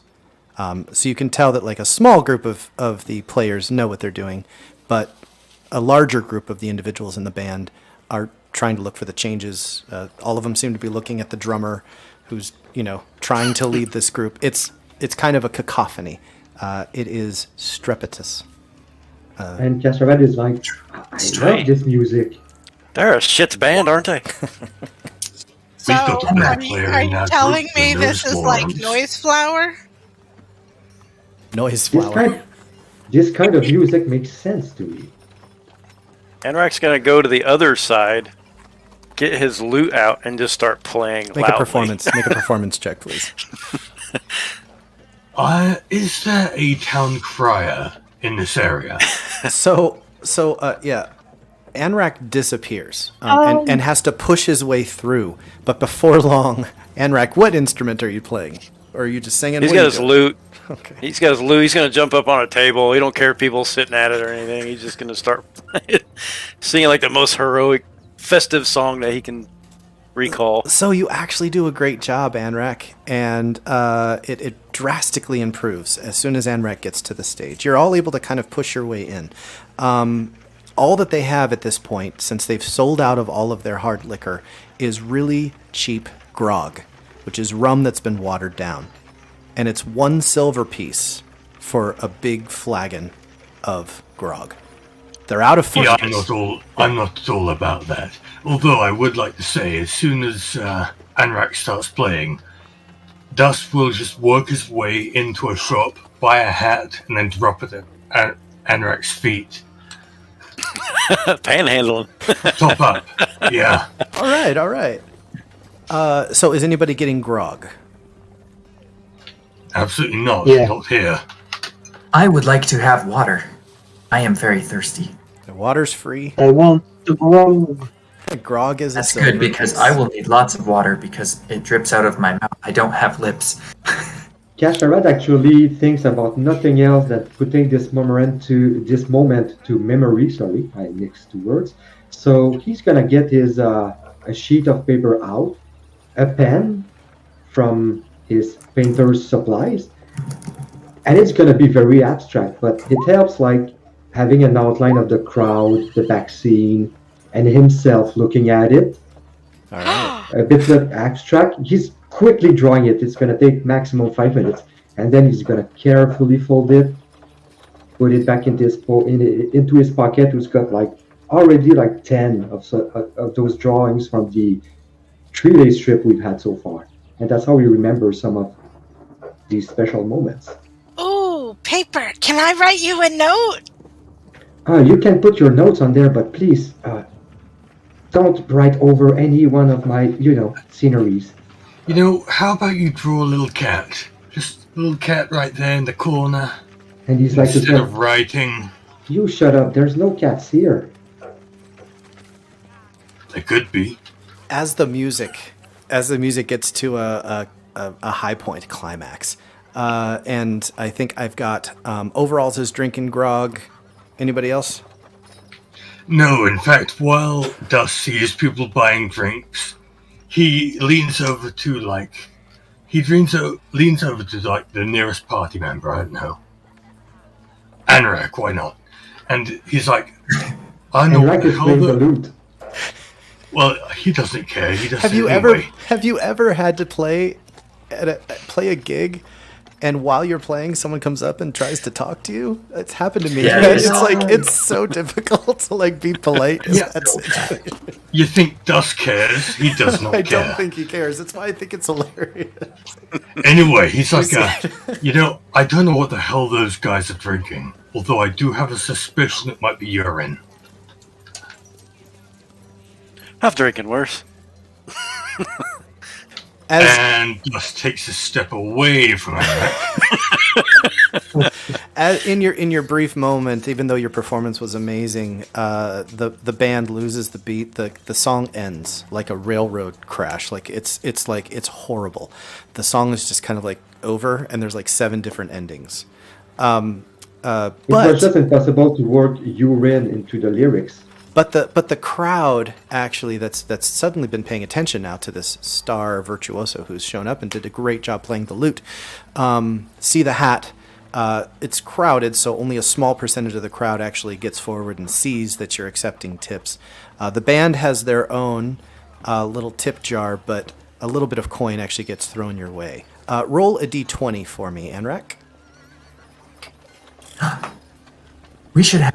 Wait, should I actually pay for the hat? Because I was half kidding. I didn't know if you were taking that seriously or not. You get 15 silver. That's thrown into the hat, Anrak. You can do with it what you like. All right. Well, I'll split it with Dust since he decided to take the initiative to put the hat there. No, Dust will be like, hey, no need. You're the one playing. You did a good job. You can keep it. Thank you. He'll put 15 silver up. Please describe the most unfashionable hat you could find, like red, purple. No, It's what a colors? British. I'm telling you now, it's like a British top hat. And as soon as Anrak takes the money out of the hat, Dust will just put it on. It's like a British top hat. It does not suit him at all, but I was picturing a top hat with like patchwork patches on it. I think Out of I'll, character. I think this He is looks like power. the werewolf of London. What they call power clashing. Is that what? I'll pay is that for the what drinks this of is? everybody at the party. Everybody who bought the horse piss, I'll pay for that. So whatever that total comes up to. All right. So if you buy a handful of people, it's 1 silver per flagon of grog, which is overpriced. But they've raised the prices here because people are paying whatever they can to drink whatever they can get. As you sort of like overhear people talking. Obviously, people are here for the carnival. People from out of town. People have traveled here from as far as Rote, the capital city of Breland. People seem completely oblivious to any perhaps negativity associated with this carnival. And what you hear is that the carnival, and what you do recall, is that it's a fairground of kaleidoscopic tents and wagons, crewed by wondrous beings, including many denizens of the Feywild. It's no ordinary carnival, using magic to travel from world to world across the material plane, supposedly visiting worlds once every 8 years, setting up a business on the outskirts of a town or populated area, spending a few days at each location, packing up and moving on. As you're enjoying your drinks, the music kind of subsides. Seems like people are getting angsty. They're sort of picking. There's some play fights that happen. You feel like a general intensity and almost anxiety rising here, and a lot of people are starting to make their way outside as evening approaches. Are there any questions you guys would want to ask the locals, or are you going to follow the crowd outside? I would actually like to, when we get a moment with the group, without, I know we've all gotten back some memories from our actual past we ignored that has to do with the carnival. Has any one of you remembered something where the carnival workers, the carnies, actually did something bad to you? Or what exactly happened so that we would lose memories? Does anybody remember? Oh, I used to have this little pet rabbit. And this crazy lady, I don't know what the hell her name was, she decided to help me out and reunite me with that rabbit. Did you mean Zibilna? I don't know what the hell her name is. I don't know. Zuzuzu. I don't freaking care. I think that's the name. I think that's a demon. Pazuzu? Zuzu. I don't care. Flash blue. No demons till I'm level 4. Anrak's gonna pick a pocket while he's here. He's gonna find somebody, somewhat affluent, and and to entertain the chaotic side of himself. And Sure. Anrak, you better be behaving yourself. Go ahead and make a sleight of hand check. Let's see how this goes. I know what you're like. I would like to assist him by bumping into that person as he's doing the check. All right. I'd like for you to I'm make. gonna need it. Then is this a deception? Is this? I have proficiency in sleight of hand, so I'm just trying to assist him. Got it. Then I'll let you roll sleight of hand as well. Okay. Okay. So, Anrak, Fairies unite. Or fae folk unite. you actually get caught, Anrak, but before they can actually react or accuse you of anything, like just as you're retrieving a small, what seems to be a small bag of coin out of what looks like they might have even been like on your level of wealth growing up. Kalei just wham rams right into the face of this thing, fluttering through here, makes a big to-do, perhaps. Tell us how you distract them sufficiently enough for Anrak to take the coin and get out. As they're turning around, I kind of bump into their other side, but I'm kind of flying, so I kind of whiz by them and kind of knocking their arm and distract them for a second. Yeah, they're completely distracted. They bump into somebody else. Somebody spills some booze, and now they're really confused and frustrated about the staining on their very nice clothes, and completely forget about you and Anrak as you're able to depart. You're gonna roll. Each of you is gonna roll a d6 for me. This is how much gold you get.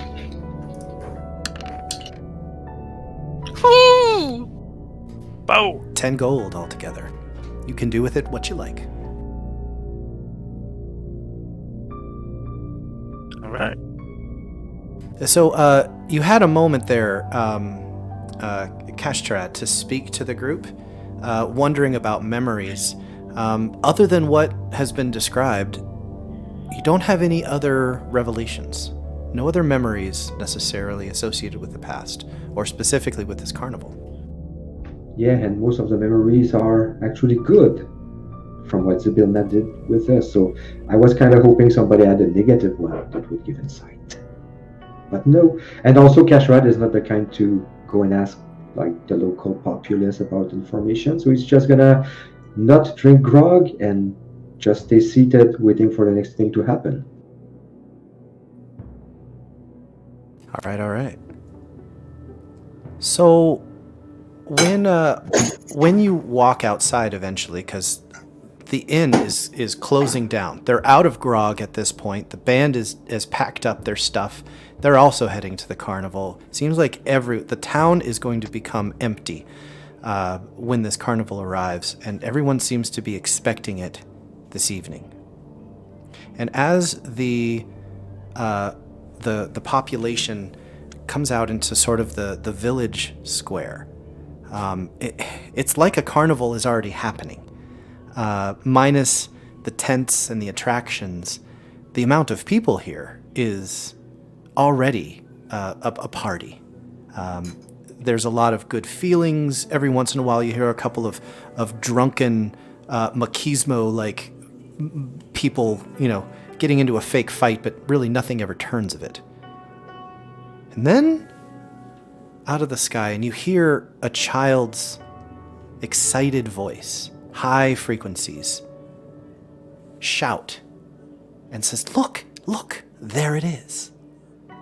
And sure enough, opening up out of the atmosphere above, you see the sky split and descending out of what seems to be a portal between worlds.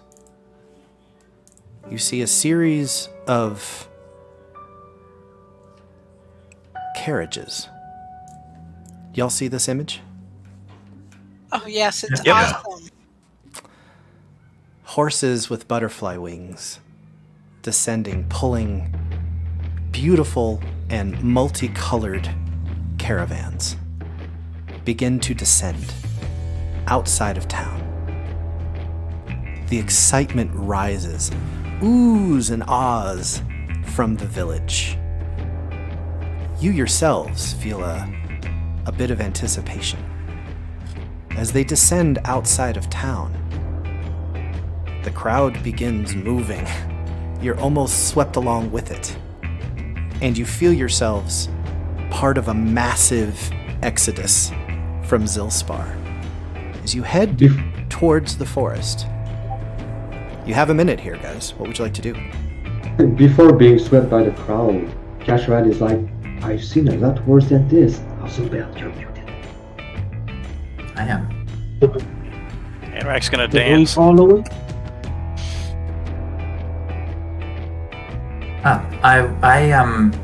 I don't think I'm muted. Am I muted? We can hear you now. No, we can hear you. I just hear Alright. you talking while you are both talking at the same time. Sorry. Oh, okay. I wanted to time this so that detect magic would go off as we were kind of getting into the square.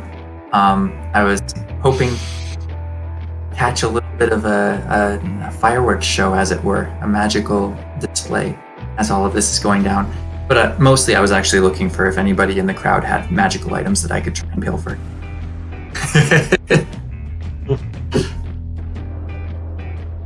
Okay, so, sorry, I heard a bunch of that, but I'm not exactly sure what you would like to do here. What did you want to do? So, two things, because I ritual cast detect magic as we were going out into the square. Okay. I did it under the table in the inn, and I was looking for if anybody has magical items on them that I could try and snatch. Ah, Also, I just want a description as that carnival comes down out of the sky. I want a magical background description because it looked beautiful. oh, okay. Well, see, can't actually post this right here. Nope, I can't. I think I can make this visible to you, though. Here's another image that shows the Carnival arrival. There's no shortage of prestidigitation and thaumaturgy. Simple cantrips that are being cast by whoever it is that are driving this caravan as it comes down out of this portal out of the sky. And as the crowd is oohing and awing and pushing their way towards where it looks like they're landing, some of the confetti that begins to fall down, you start to get sort of a magical like essence from, buddy. Are you detecting magic actively? I am. All right, cool. Yeah. It seems to be transmutation style, because what is falling is bits and pieces of paper. But as it gets closer and closer to the ground, it's sort of chaotic pattern as it falls through the sky gets more and more intentional, and the paper begins to flap, and they begin to turn into butterflies.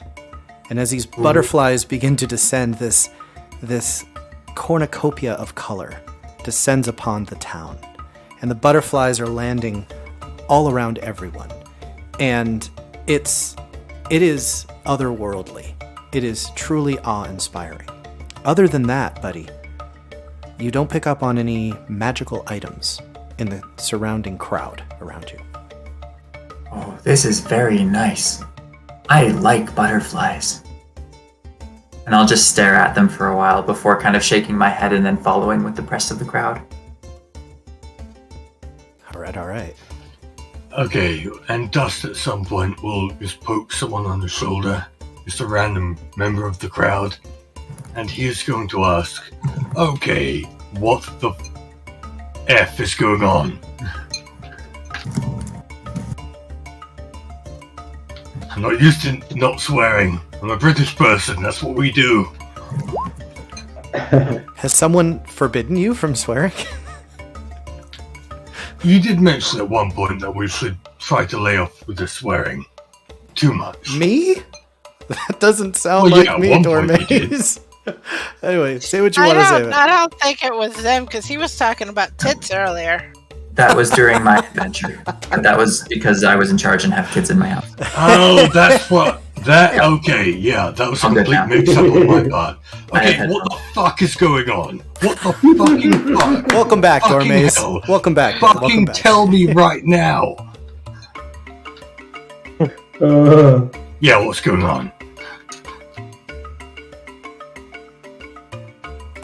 People that are walking are almost in as much awe as you are, and people are just saying, "It's the Carnival! The Witchlights arrived! They're here! They're here! Oh wow! I think I'm going to be the monarch this year." You just hear all these talks, this excitement. If they start rambling and stuff, Dust, with no care for boundaries or anything, will just twist them around so that they're facing him and shake them. And he's like, I am asking you what the hell this is. I think that's a butterfly. There are flying horses in the sky. If I don't get some answers soon, I'm going to lose my damn mind. A little late for that, I think. Maybe. So as the crowd begins to make their way toward what seems to be a large outcropping of trees, the path begins to get a little bit more narrowed, and you wind up standing in a bit of a queue, as it seems like people are maybe at an entrance. You're pretty far back from where you are. Seems like there's a bit of politeness here, as people aren't necessarily pushing to get to the front, though people are excited and impatient. Are any of you interested in trying to get to the front of the line? Oh, I am going to walk to the front of the line because I am very small. Okay. Well, I was saying that I was yelling at a random stranger, but yeah, if I don't get an answer or anything like that, I'll force my way to the front. I don't care. All right. So And Kashtarad is finding Buddy, who found him in the crowd, wandering around, going the opposite way at first. it's like this massive exodus, and you just see one individual rocking the I'm way. very glad. I'm very glad that we have Buddy in the group. Helps me with my RP on that front. Yeah, you're the one who needs the leash, I think. Yeah, for sure. Yep. So, Buddy, as you sort of lead the way and everyone else sort of follows you, make a survival check for us, please. Ooh, a survival check. I have failed at surviving before. I'm actually gonna try and float above the crowd. I'm going to add a d6 to this. Okay. This is your knowledge from a past life. Okay, yeah. Yes. So 16. So your total is a 16. All right. So yeah, you're actually able to find a way through what seems to be a thicket that everyone's sort of avoiding. That's kind of limiting people's approach to the right, or we'll say to the east. But you're able to actually find a little way through, and everybody else in your party also finds a way through, and that enables you to sort of bypass a large group of this village / population that's trying to get their way into the Witchlight Carnival. Come on, everybody. We are going to go see the carnival. And I just take off. Yeah. There we go. And I like to imagine that, like, it's a small hole, like the fairy and the kobold, no problem. Kashtarad just follows and he's like, ouch, getting slapped in the face. As you're all catching up, and Kalei keeping a bird's eye view up over the top, Kalei, you see it first. Buddy is indeed headed in the right direction, as are the rest of your party. But what they are headed for seems to be a fog. A heavy, dense fog that extends as far as you can see. And if you don't head down to Buddy soon, you might lose them in the fog. Do you want to stay up top, or do you want to come back down to your party? As soon as I see the fog, I swoop down next to Buddy and say, Hey, Buddy, there's a fog up ahead. Oh, hello, bird person.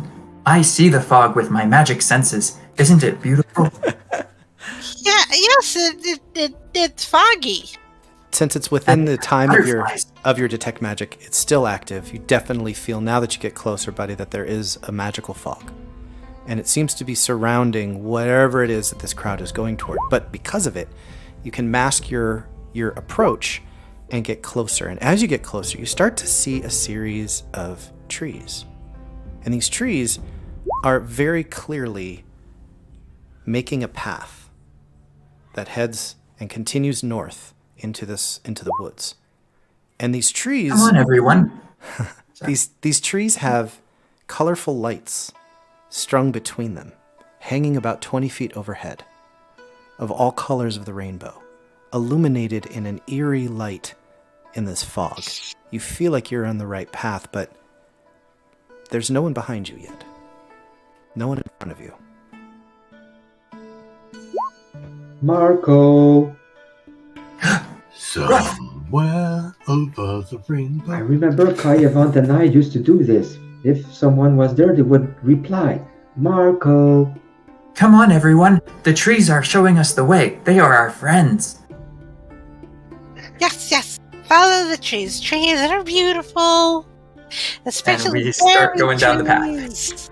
And You so guys no are one- completely insane, and I will follow you to hell and back. You will go with. All right. As you're following Buddy's lead, and you follow this, what seems to be a very clear path, you do catch a glimpse of another individual walking through the fog. You can only see about 20 or 40 feet ahead of you, Buddy, but right at the edge of your vision, you could swear you see something walking in front of you. Another friend. Hello. And I will try and sprint to catch up. All right. As you sprint forward, you were mistaken. It's not a person. It's a tree. But this tree is walking, the roots moving, grasping onto the ground as it picks up and moves forward. And as you get a little bit closer and call out to it, it was reaching out with one of its branches and seemed to be dropping something into the earth. And it turns and it looks towards you. and this big smile on its face. And it says, "Oh, hello. You're here at the front of the pack. Wow. You might need to wait for just a moment, for the path has not yet been made illuminated." Hello, friend tree. Are you also going to the carnival?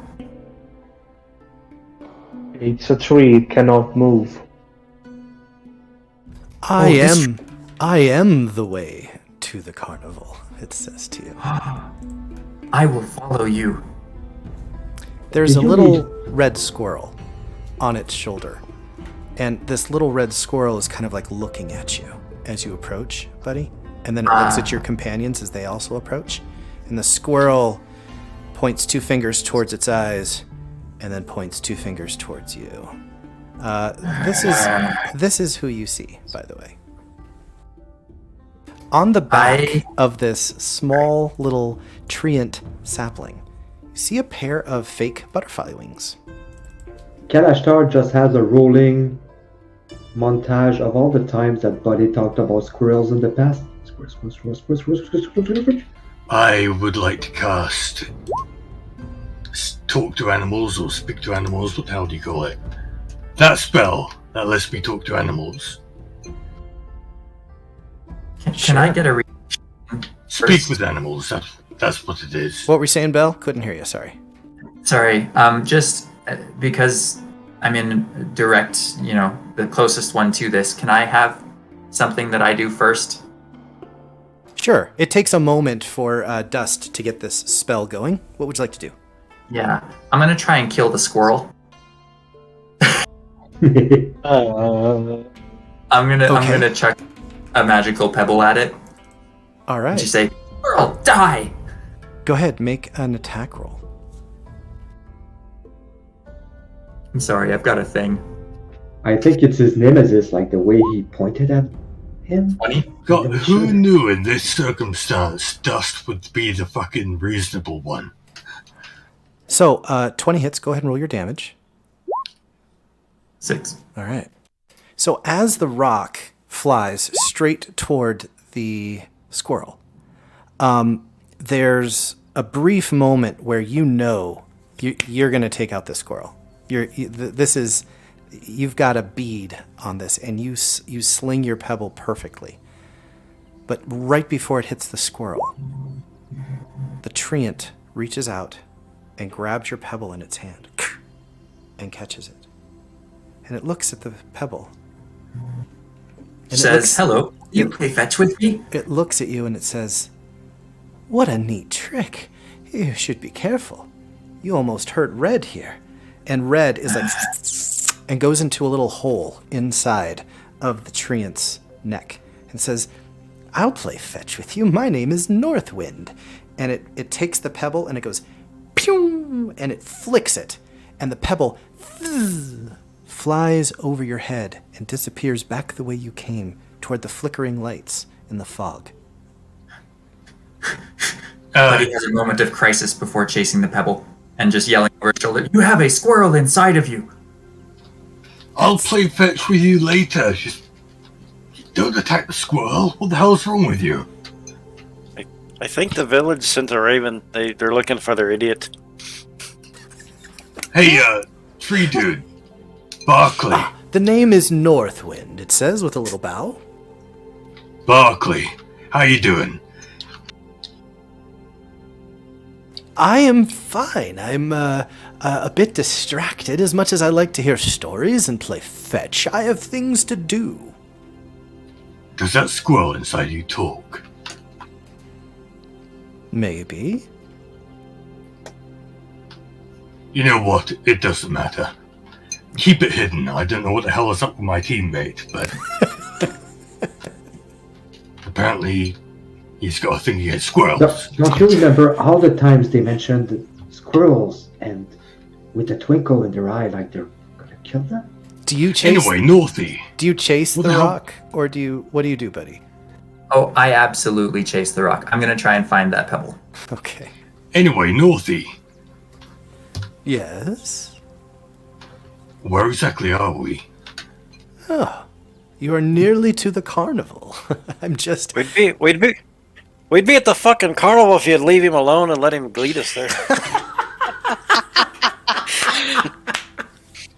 And now Kashtarad finds to say he goes to Northy and he's like, "Do you need help with the lights?" As he casts light. As a druid, when you see a talking tree, you don't ignore it, okay? Speaking of trees, the spot where he stuck an acorn down into the ground has now sprouted a little bit of a tiny little sapling, but it's growing accelerated as it grows quickly to a height of 10, 15, 20 feet.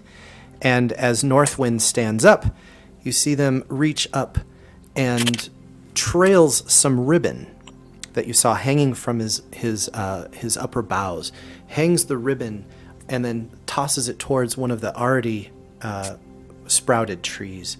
And the ribbon, bit by bit, red, orange, yellow, green, blue, purple, turns into colored lights and begins to illuminate the way. He says, there we go. Nearly there. And he begins to walk, and he's sticking acorns down, and you can see that the fog is beginning to thin.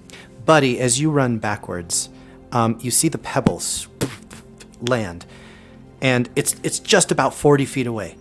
And as you run for it, you see a child step down, reach down, and pick up the rock. And behind them, you see... Pebble! Behind them, you see 3 more children, and then a couple of adults, and they're walking very quickly and very excitedly in your direction. The child looks at you, running toward it, this kobold with goggles. Like, what do you say, buddy? My pebble! Give me my pebble! My pebble! It just drops it and steps back and then begins walking and walks past you, and eventually this crowd begins to catch up with the rest of you. Hey, call this nuts, Northy, but, is there a Mrs. Northy? Any saplings? Oh. Are you trying to flog the tree? Have you been planting your wood? As he continues moving away from you, and sort of at this point he's now shouting back to you, and he says, I love everyone. I really do. I'm not currently engaged, nor have I brought about any saplings the old-fashioned way. And he winks at you. He says, but my ancestors, one day I will grow into an enormous tree, and they will be so proud. You heard him. He's polygamous. Let's get him. He's kidding. What do you mean, Elijah?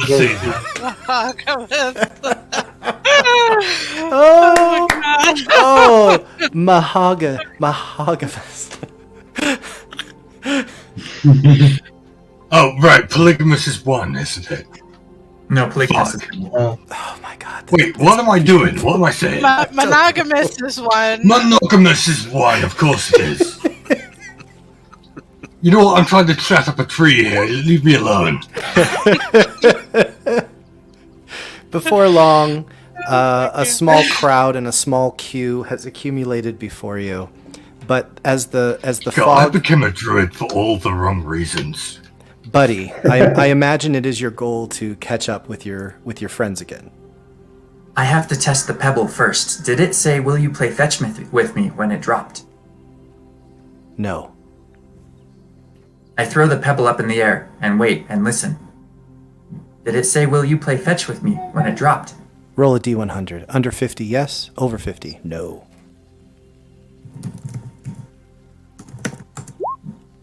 Yes. Oh. Pebbles fall, everyone dies. It did say that? It did, yeah. Or it did not? It did. Yeah, okay. Under 50, I'm happy. yes. I will run back to my friends. Otherwise, I was going to just start throwing pebbles. All right, It's guys. gonna be a thing. As the I've got some vernacular for you here. The first stars of night twinkle above the apricot sunset. Giant dragonflies whir overhead, trailing streamers, and low mist curls over the ground. Through a floral archway, you glimpse wondrous and vibrant creatures.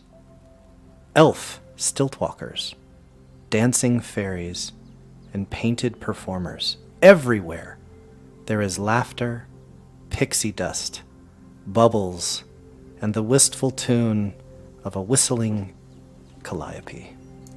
I'm going to go ahead and put you I onto love this place. I'm going to put you onto a map, everybody. Oh, this is. Oh, I feel like I'm at Disneyland. Yeah. And Dusk is like, look, can we all stop talking about how I hit on a tree? Look, I've been stuck all this time for 4 years with you, an old guy.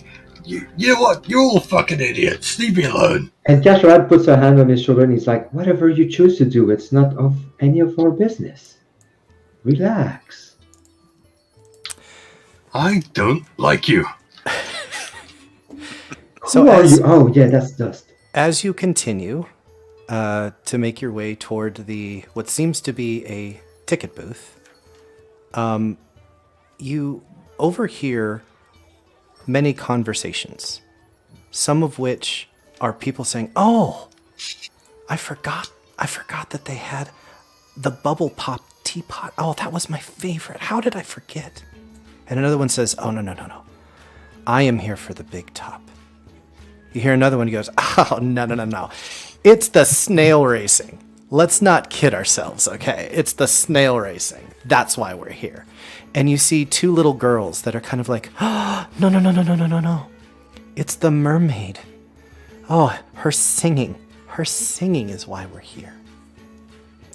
You also catch that there is a river surrounding the outside of this carnival. And it's almost complete when you see Northwind stepping out from the fog, taking off one of his silvery ribbons and laying it on the ground between a couple of points where the river does not connect. The river apparates where the ribbon laid, and the water connects. And you see what look to be large swans swimming through this waterway. Hey, Anrak, can you believe this shit? Look at these freaking idiots. They think that some watery tart is even half as good as you are. Hey, we should go check out that mermaid.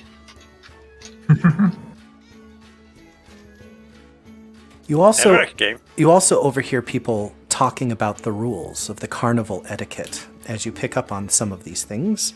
Some of you may or may not. There's no being rude and no swearing. I'm afraid I've Some of you already may failed. want to take note as some of the people are talking as they approach.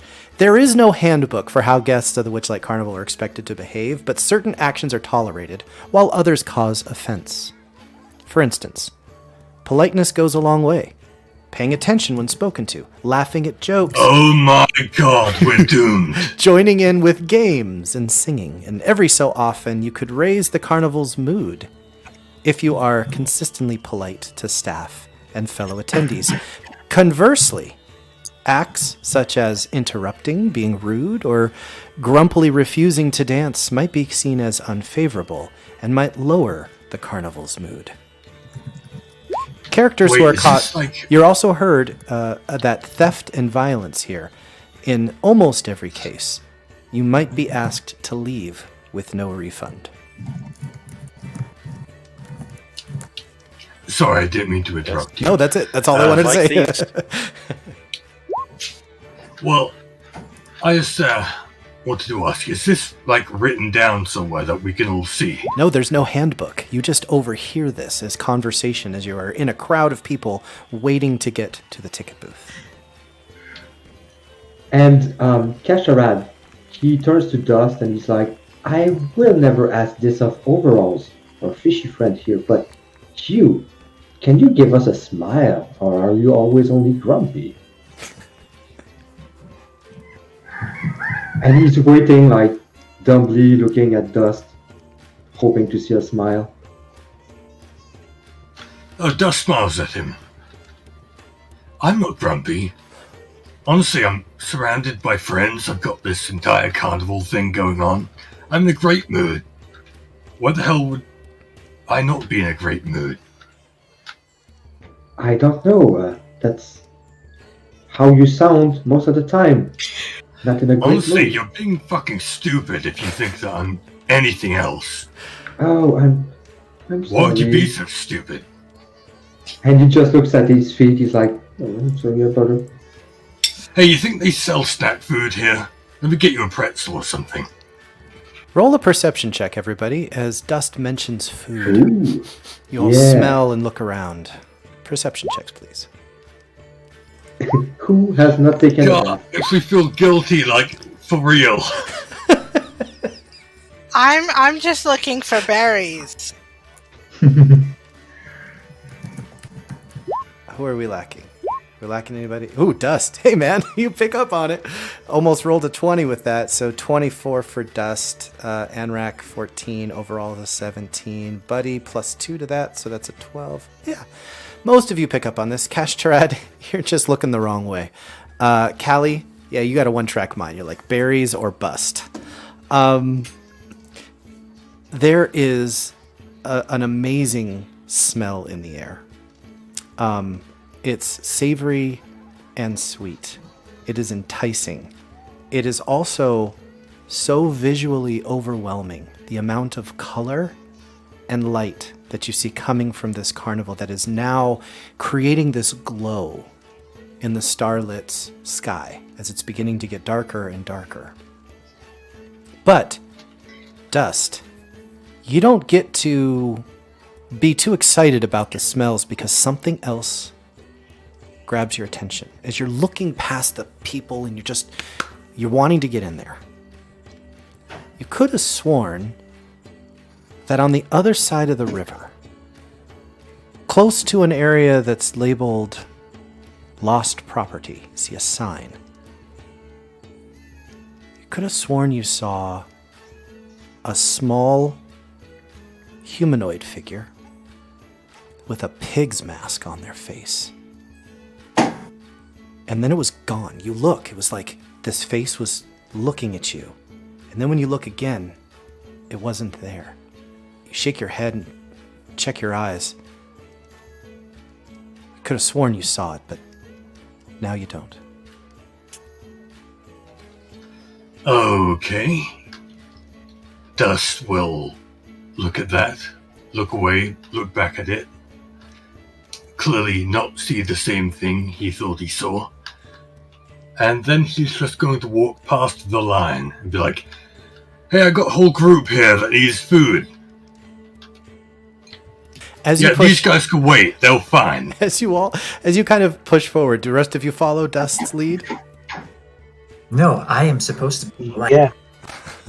If you're mad about this, fuck you. If you're mad about this, fuck you. If you're mad about this, fuck you. If you're mad about this, fuck you. He just says that to everyone in line. So one of the rules is like not being rude, so Anrak's gonna just kind of hang out where he's at. As you push forward and you get to this bridge that crosses over the top, and there are people who are clearly offended. There are children who say, Mommy, why does he get to go before us?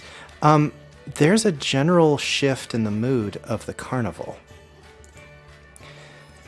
And I'm going to ruin everything. I'm going to ruin everything. And you can all feel this. As while my ambiance is going to do its best to emulate the mood of the carnival, you can see it in the lower right corner. There's a visual representation of the mood. Things, when they're good, feel happy. The lights, the color is amazing. When the mood seems to get a little less than, maybe a little less than happy, the colors visibly dull a bit. It almost looks like, is it going to rain? What's going on? The music is a little bit more discordant and slightly out of rhythm.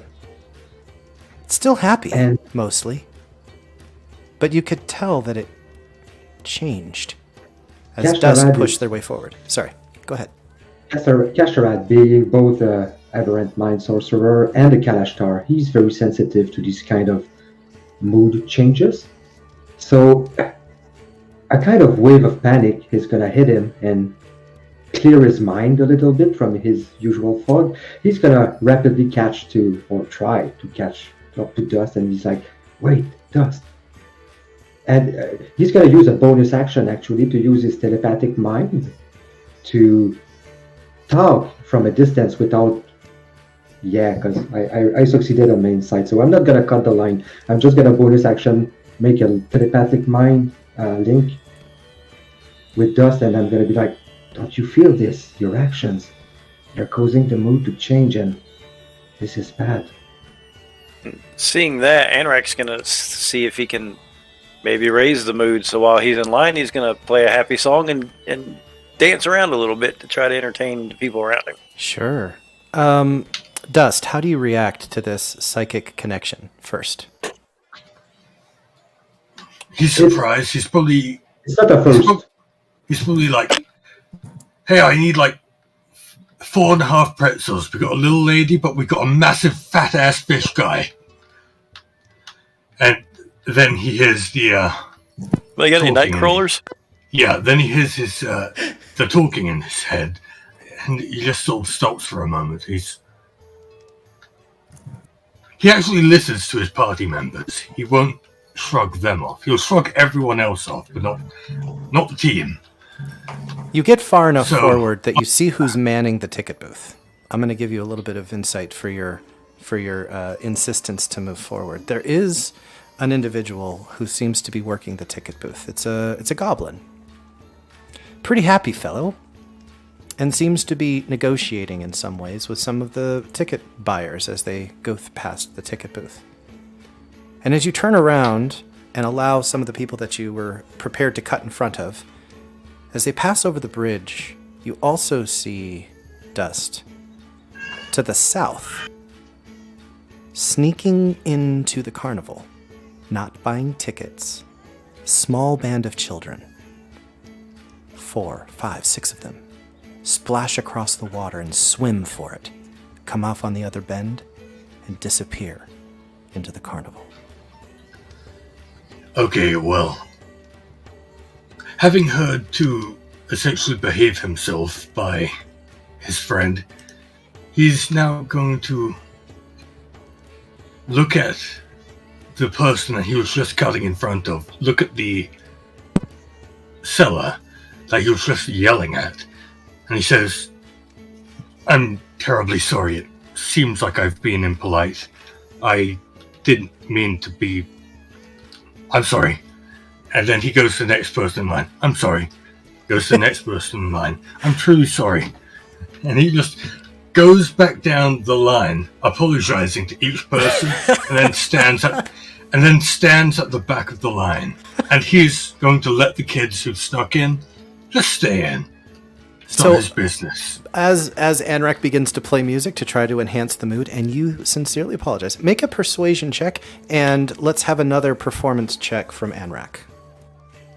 Also, Buddy fidgets slightly and then blurts out, "Those children did not pay for coming into the carnival." Oh, natural one. People do not like me. Okay. But I apologize to get kicked in the balls. That would be great. It's probably because you're a bit rude, so you're bumping into them as you're apologizing. Sorry. But yes, that in Anrak's performance is actually better than average. And the lights pick up a little bit. People actually do feel a little bit better, though maybe it's too soon. Maybe you apologize too quickly after offending them. Maybe it was a timing thing. I don't know.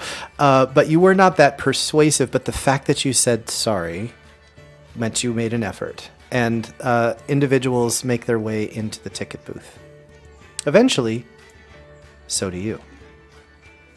So, who would be the first of you? Dust is trying to be nice, but he's still Dust. So, I'm going to ask for 5.5 pretzels. I'll give the half a pretzel. In fact, you know what? I just asked for 5 pretzels, and I'll break one in half, give the half one to Kalei, because she's small, and give the other half to Overalls, because he's big.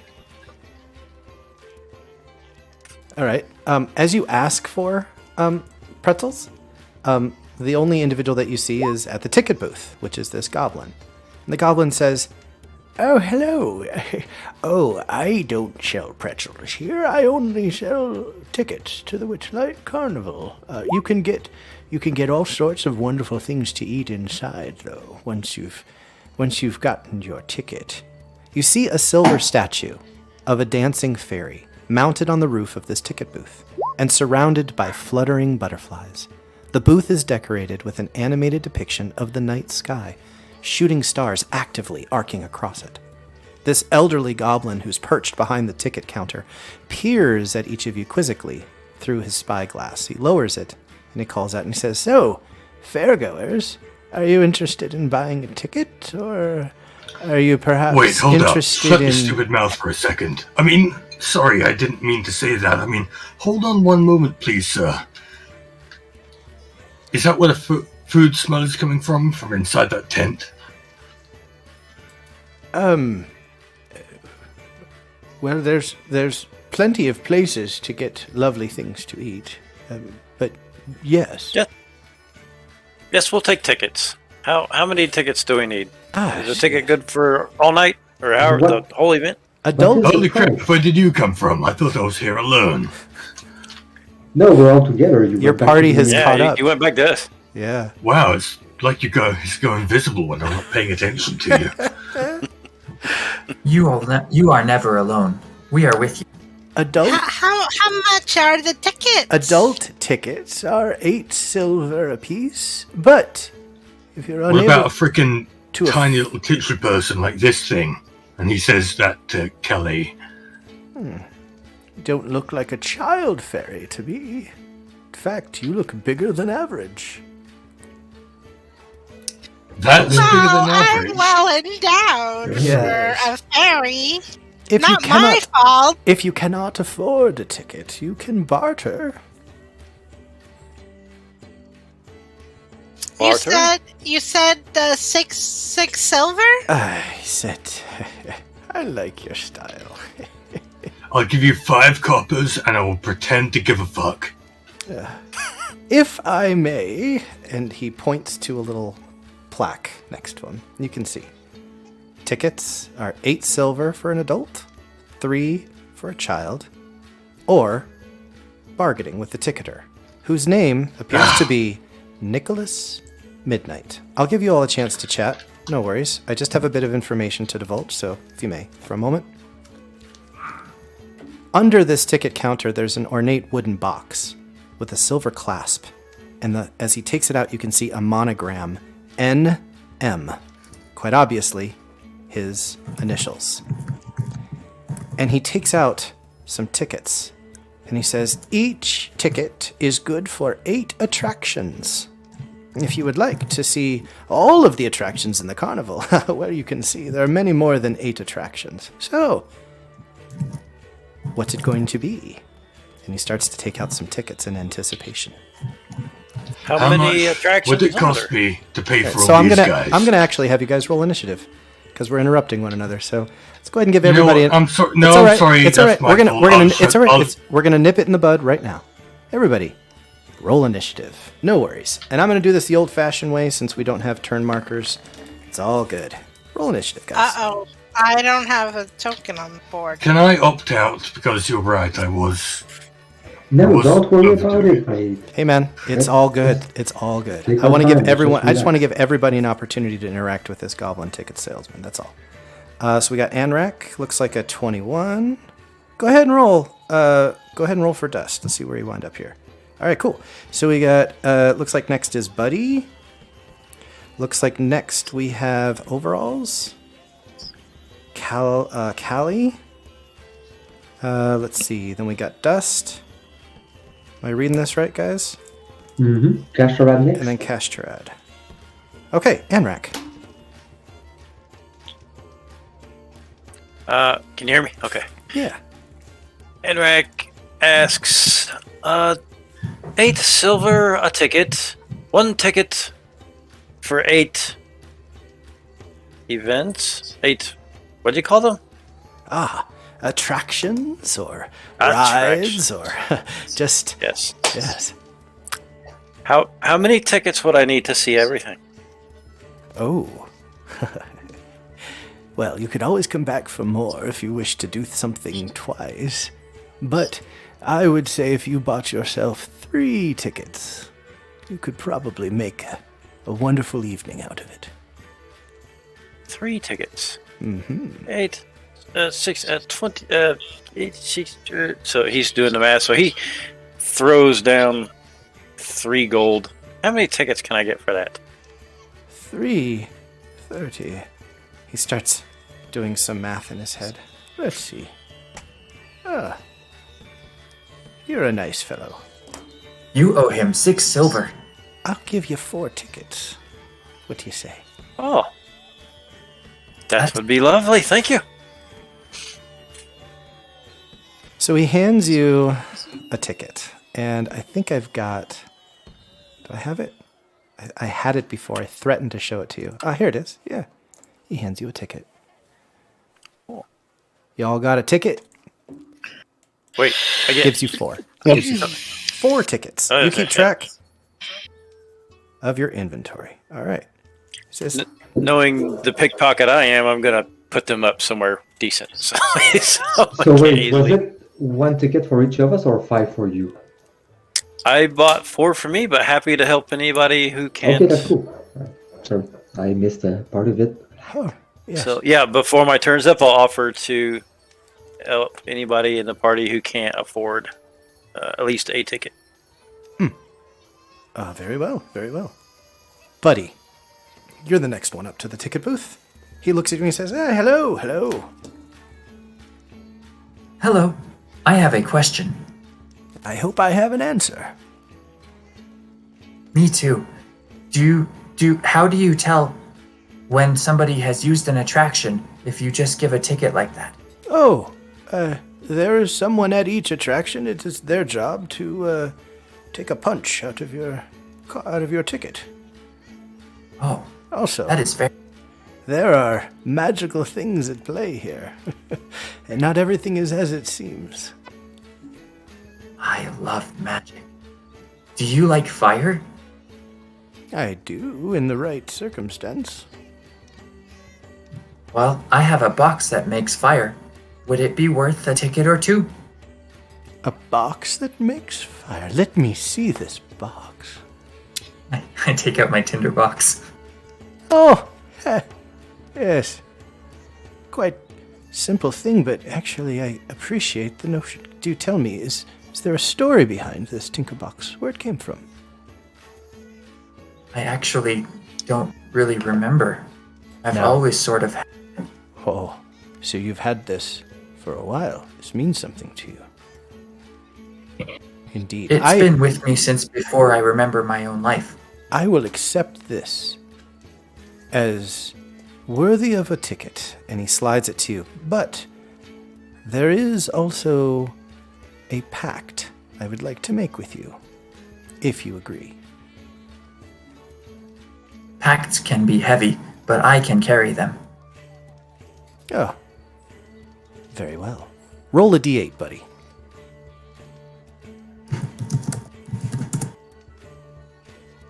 Dos. He says, you must wear a crown of flowers and water it every hour without taking it off. And as he says this, he reaches back, and he has several of them evidently made, and he places one upon your head. And he says, I'll take care of your first hour. And he sprinkles a little bit of water on your head, and as it dribbles down, the flowers noticeably kind of perk up, and the little, Magical flower friends. every How long- hour, every hour. How long may I keep them for? They will last until the end of tonight's carnival. Oh. I will come back tomorrow for more. Upon the crowning of the Witchlight monarch. As you go past. Overall, you're next. Overalls. Yeah, I'd like to ask the goblin. Before that, did any of us, other than Dusk, perceive the children sneaking into the carnival? No, but you all heard Buddy say that there were children sneaking in. I imagine Buddy was pretty loud about it. I was trying to get the ticket bearer's attention.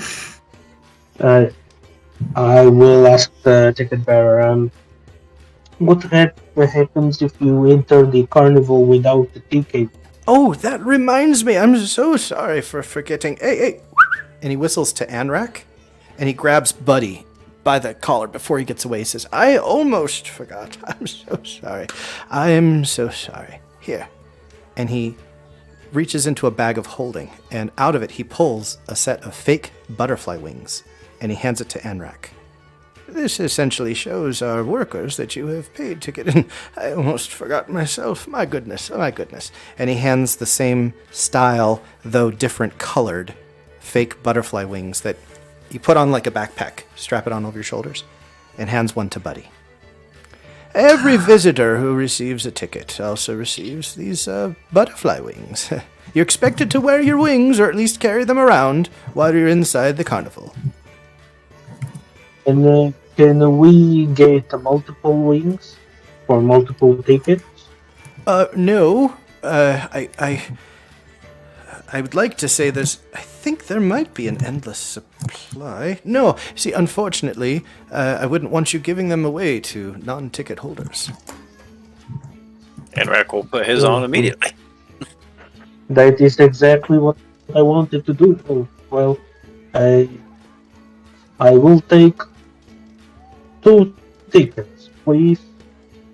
Very well. Will you be paying in silver, or will you be bartering? Well, I can give a gold, but I like the pact you made with my friend here. And I'd 2 be tickets. interested in doing something 2 tickets. similar. 1 gold plus a pact. Yes. Very well. Go ahead and roll a d8 for us, overalls.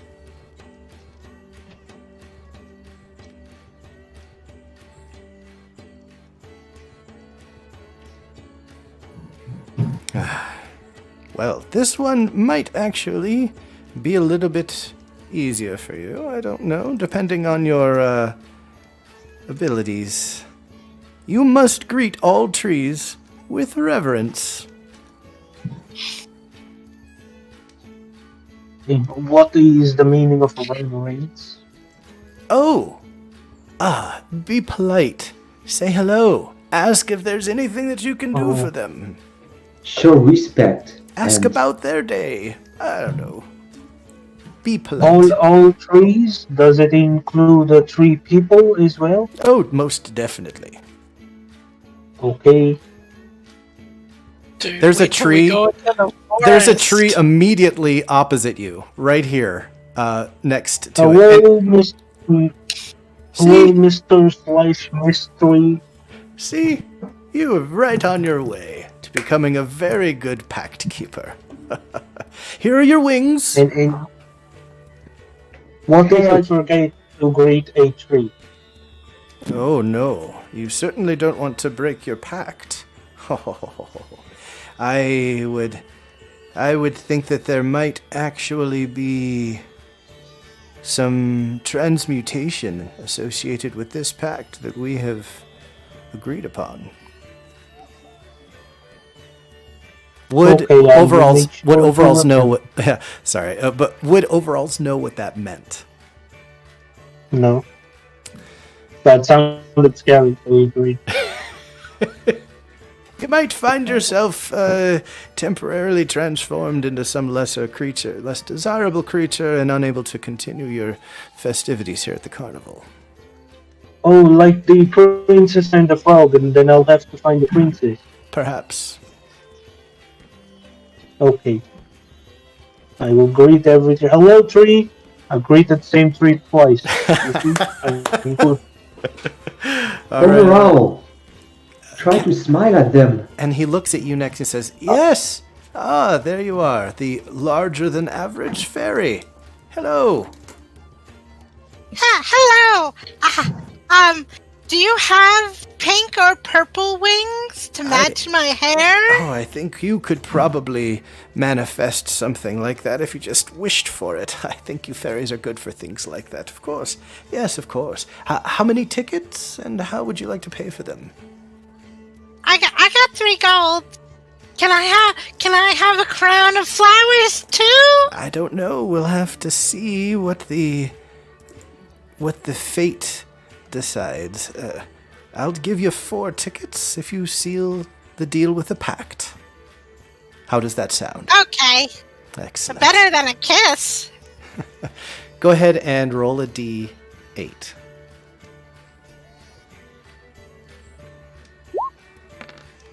Ooh, I too. You got the same one. So as he looks down, he says, "Oh, you're in luck. I've got purple flowers and pink butterfly wings. How does that sound?" Oh, that's Remember, great. water it every hour and do not take it off. And he pours some water over your head. Your first hour is taken care of. It's on the house. Welcome. She shakes a little as the water drips down. Ooh, that tickles. All right. Kalei has 4 tickets. Excellent. Dust, you're next. And Dust will just give Kalei a kick in the butt just to get her moving as he takes his place. And he's like, "Okay, yeah, you were talking earlier about how we don't have to pay as much. How does that work?" Oh, well, if you're willing to barter for the ticket, the pact is a one-night-only deal that ends when the Witchlight monarch is crowned. If you choose to enter this pact, I will give you a ticket. If you wish to enter multiple pacts, I could give you multiple tickets. Otherwise, for you, young man, 8 silver a ticket. God, it's just like most people I know. It's only a one-night deal. Okay.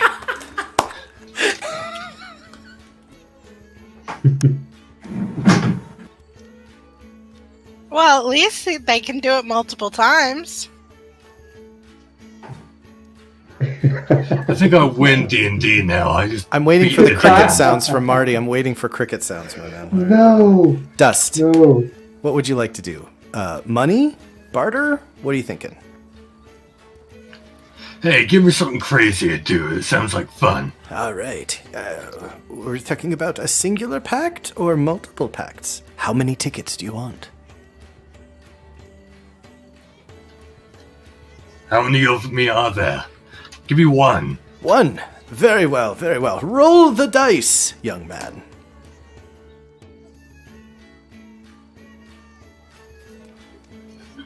So we're rolling a D8 for Dust.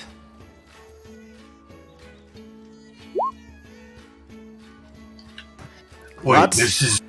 Lots of flowers, I see. Lots of flowers, yes. Remember, every hour, and do not take it off. And he sprinkles some water over your head. He just immediately takes it off. Why the hell would I wear this thing? Are you going to enter the ticket booth with your crown upon your head or not?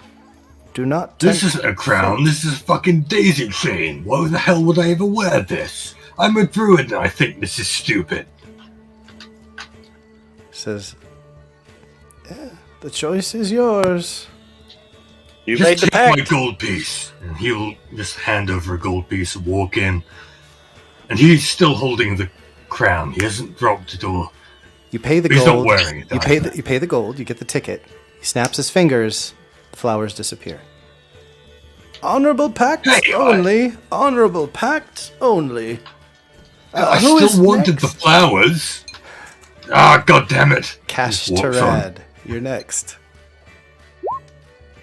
Kashtarad actually is right now kicking himself that he didn't pay attention. Oh, say, out of character, I know what happened, but Kashtarad was busy talking to himself in the 3 languages he knows, which I'm gonna post. Even though, like, if you talk common, you would hear Kashtarad being like, how does it work? Should we make a pact with this creature or should we pay for entrance? And then in deep speech, he's like, no pact with such creatures, not here, not now. He takes out And- a horn and he puts it up to his ear and listens to you very closely. He says, "Oh, no. Please, continue." And then in Quarry, he's like, it doesn't matter, just pay. So he's gonna kind of snap of his reverie, talking to himself, and notice Nicholas Midnight beckoning to him. He's like, I'm not sure how this works. Is this enough? And give me all I can buy with that. And he puts 4 gold pieces on the table.